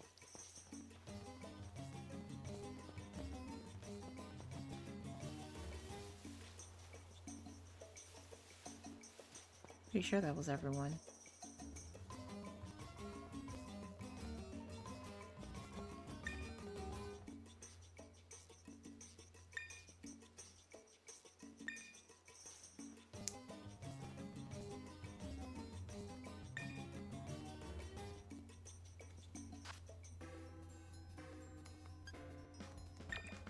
These are onions spicy? I need spicy stuff. We can add the onion, sure, why not? So let me kind of move so I can see what's going on over here.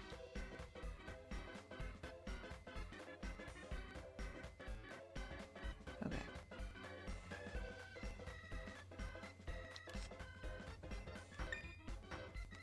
We need chili sauce and mustard. And we'll use that.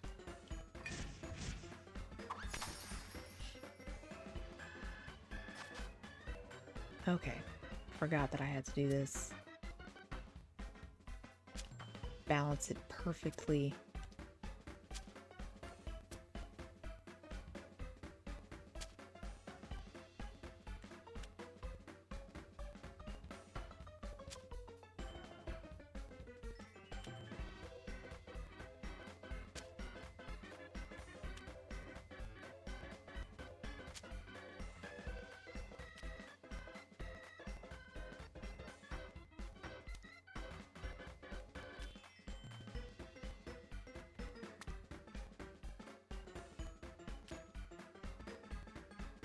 Fall off.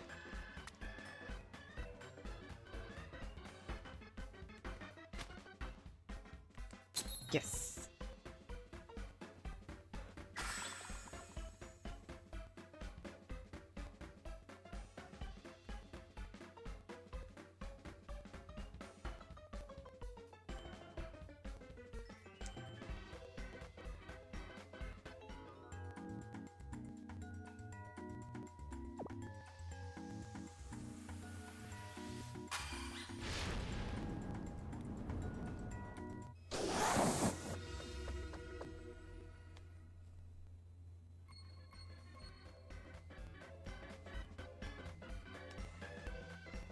I think we did it.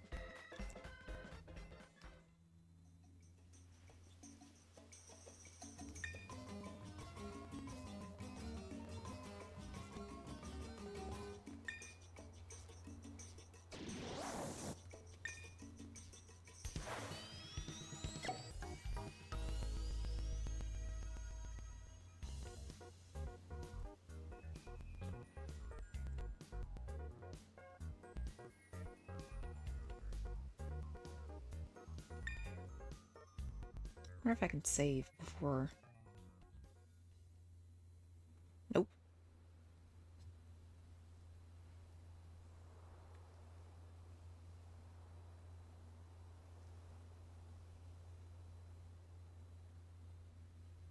Well, that wraps it up for the trial. Now it's time to face me in an elite battle.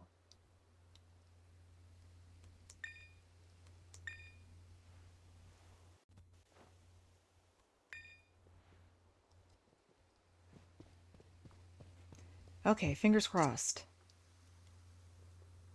Hope we get this.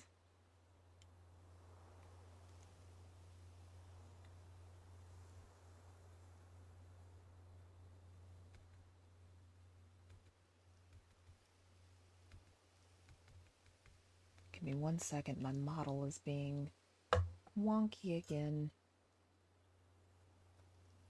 Gonna have to put you guys in the dark for a little while.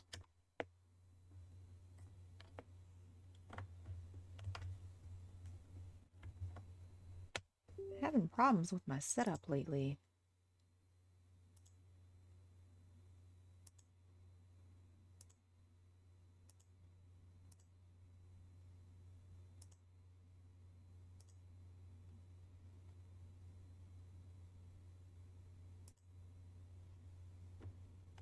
Now I can move again. Whew.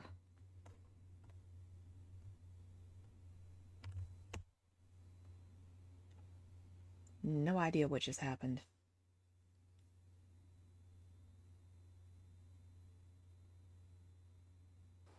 Yeah, I have to unplug my Elgato capture card in order to use my mouse. So I had to unplug it to fix it. And now we're back. My camera turned off for whatever reason.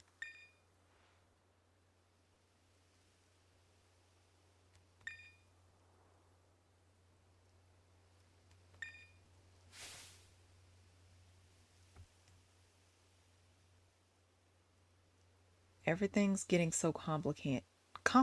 Can't you all just get over yourselves? I mean, that's one way to put it.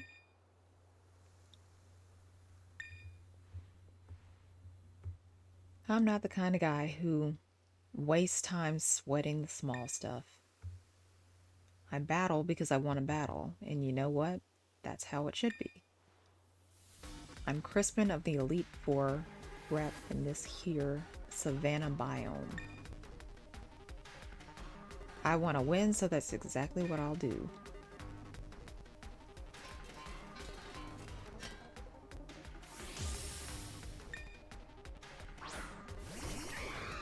Oh, he has a Talon Flame.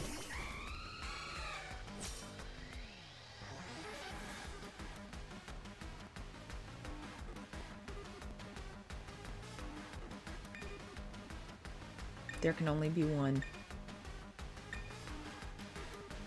Let's do...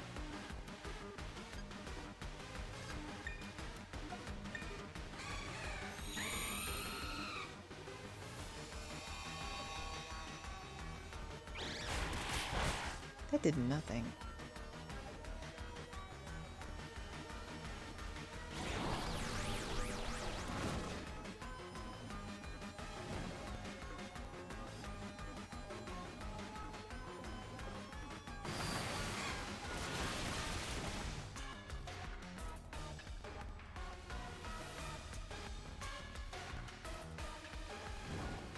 I'm not gonna lie, I thought his character was a girl.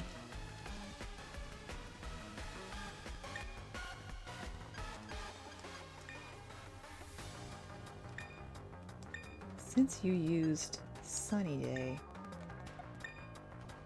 I'll make use of that.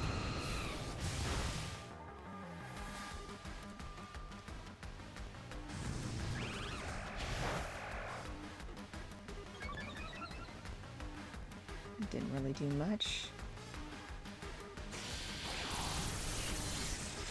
Ugh. Already.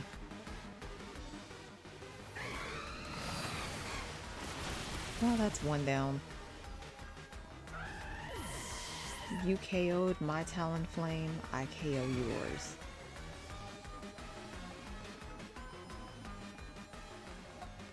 Who are we gonna put out? I think we should put you out there.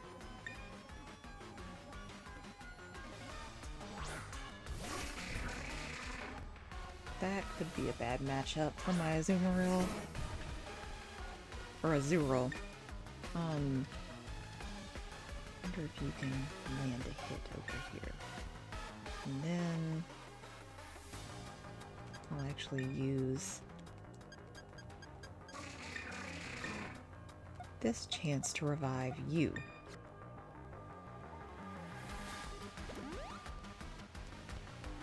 It helps to have a tank Pokemon on your team.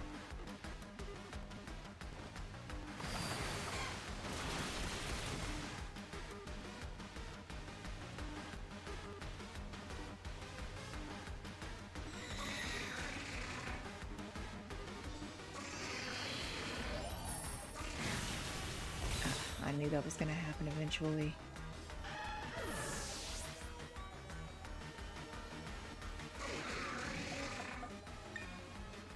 Now we have you.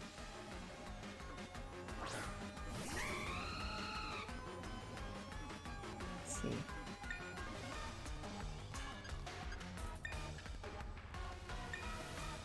Get you out of the way. Let me see if I can land a hit.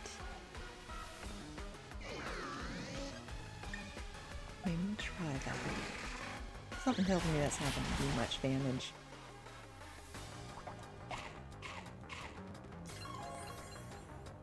Everyone has healing items. Of course.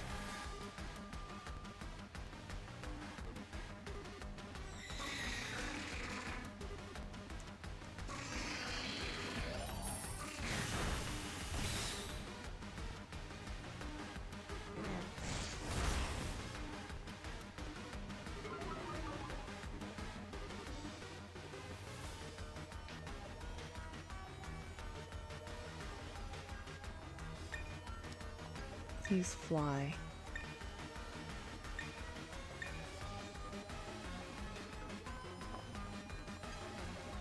I'll use your turn to heal somebody else.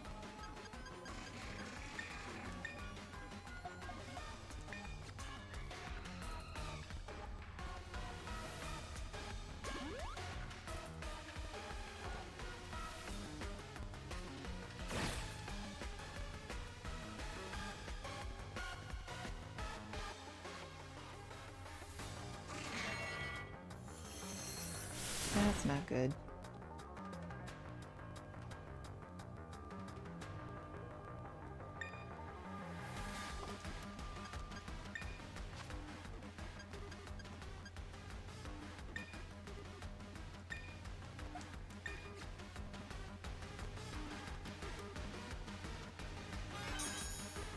I thought it would have been a better idea to train my Snorlax up to level 100, but it looks like it's really holding its own.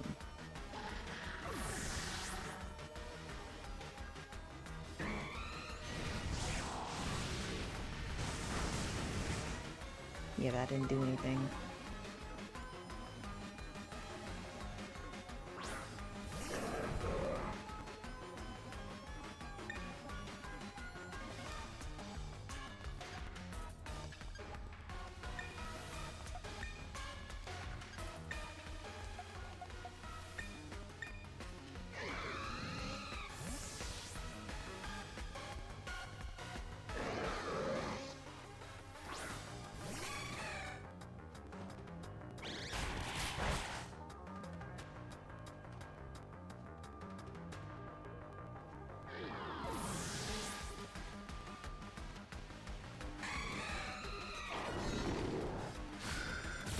Of course you would use Ancient Power. How many more Pokemon do you have?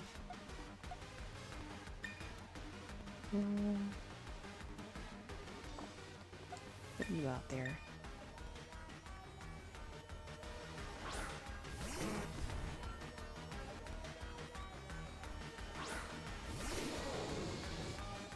I forgot all about his Magmartyr.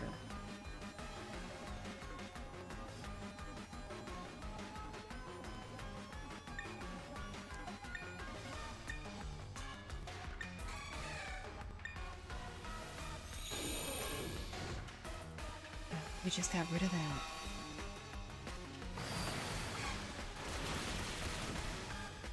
At least we got rid of that guy. Now I can just focus on one.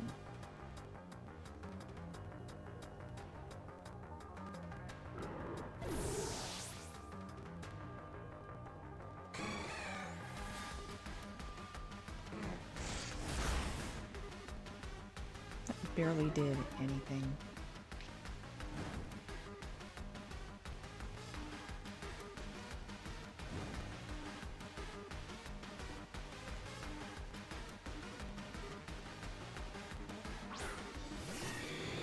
There's a Blaziken.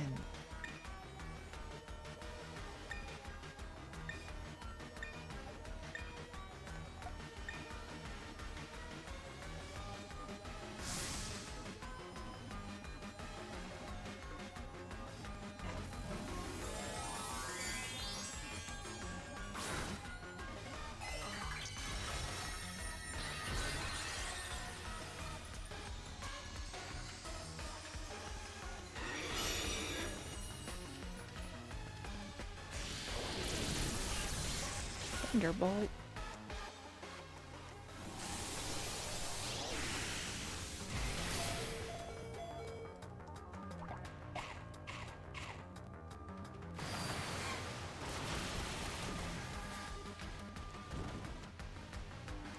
Okay, we gotta heal these guys pronto.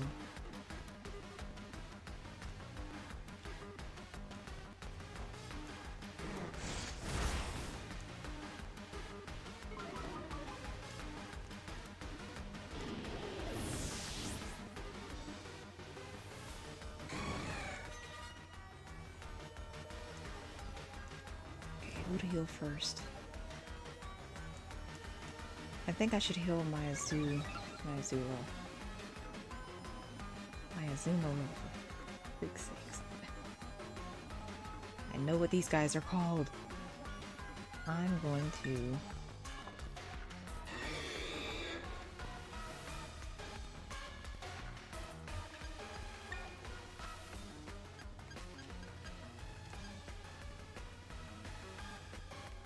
Maybe I should hit him at least once.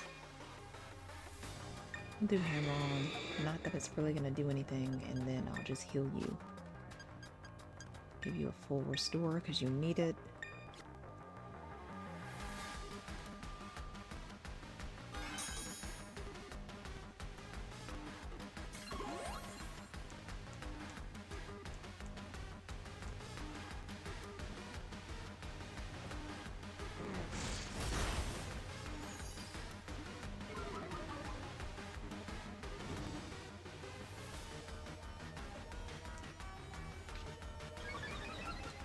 Speed boost. I miss having... Normally, I at least have one Pokemon on my team who knows... or who has, like, Quick Claw. I think I need to do that again. I need to go find one. Forgot how helpful it is.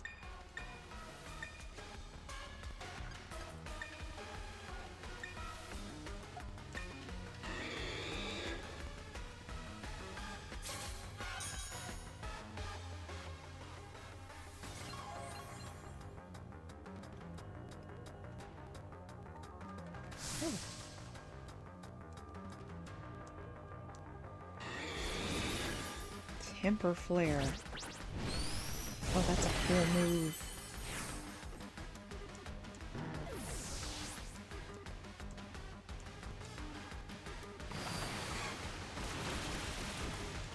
Just need one more hit.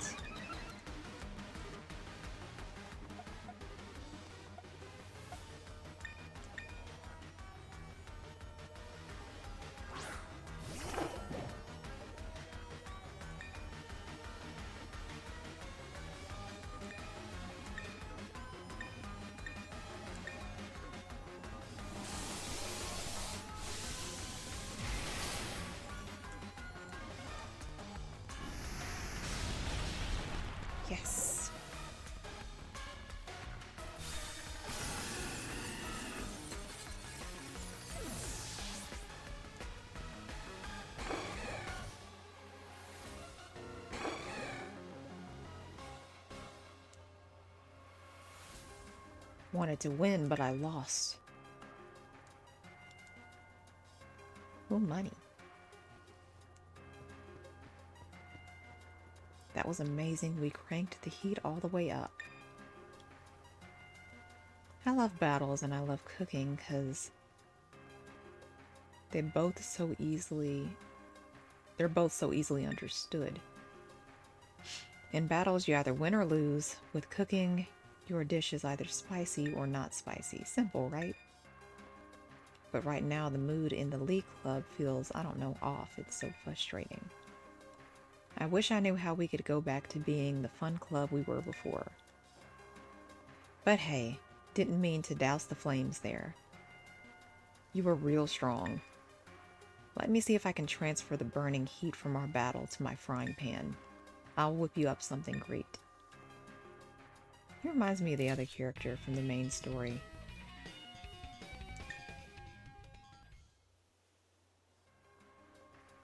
Here, I'll also give you one of my favorite moves to serve up in battle. Temper Flare. Spurred by desperation, the user attacks the target. This move's power is doubled if the user's previous move failed. Huh.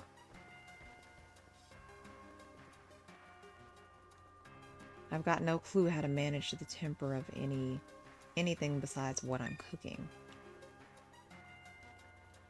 So all I can say is crank up the heat all you want in the BB League.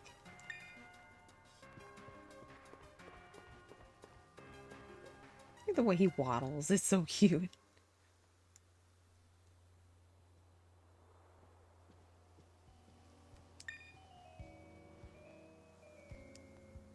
So that's 2 Elite Four members down already. You sure are crushing it. Crispin's a no pushover, he's just super straightforward. I think that's kind of part of his charm. We used to all chow down on Crispin's cooking after club activities let out. Those were the days. Guess he's been worrying about the way things are too in his own way. Here comes the bad boy. Seems like things are going well with the BB League, right, Mia? What's up, mighty champion, scoping out the competition? I was getting worried. It'd be so disappointing if Mia had gotten weaker. Goodness. But you seem to be as strong as ever, thankfully. Mia, go all the way, don't go losing. I can't show you how strong I've gotten if you don't even make it to me. Someone's getting riled up. Anyway, you got places to be, right? Better not keep you. See ya. Good luck with the remaining 2.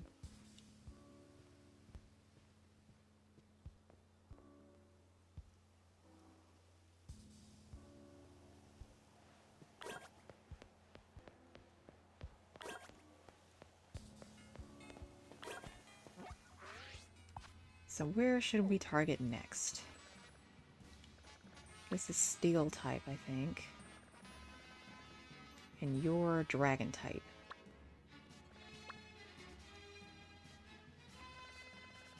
We'll do steel next.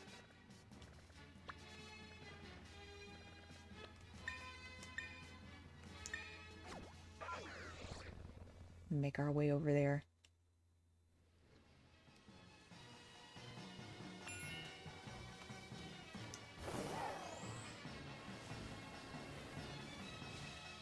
You aren't shiny, are you? Are you? Nope. Where's the area I'm supposed to go to? It's in this direction.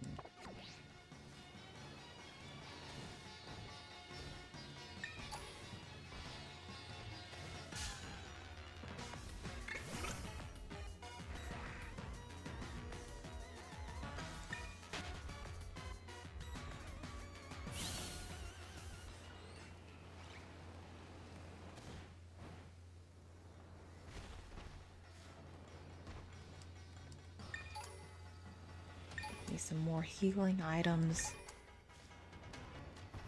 No, I don't want you. What's this guy doing out of the water? I think it's up there. Maybe.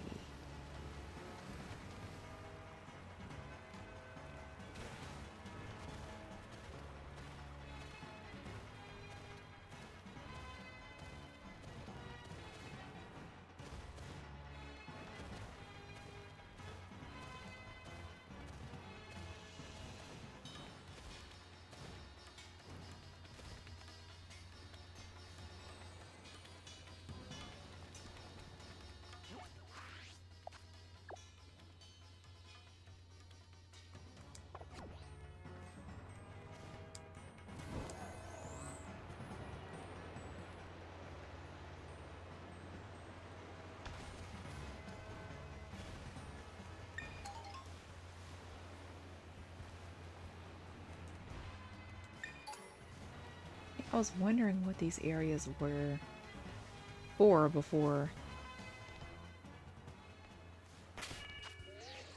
I guess it's for the Elite Four. I thought these were supposed to be classes.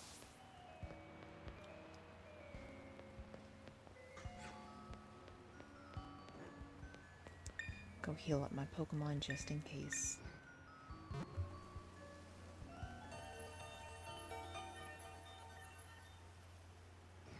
After that, I think this will be a good place to call it. We'll save one more time.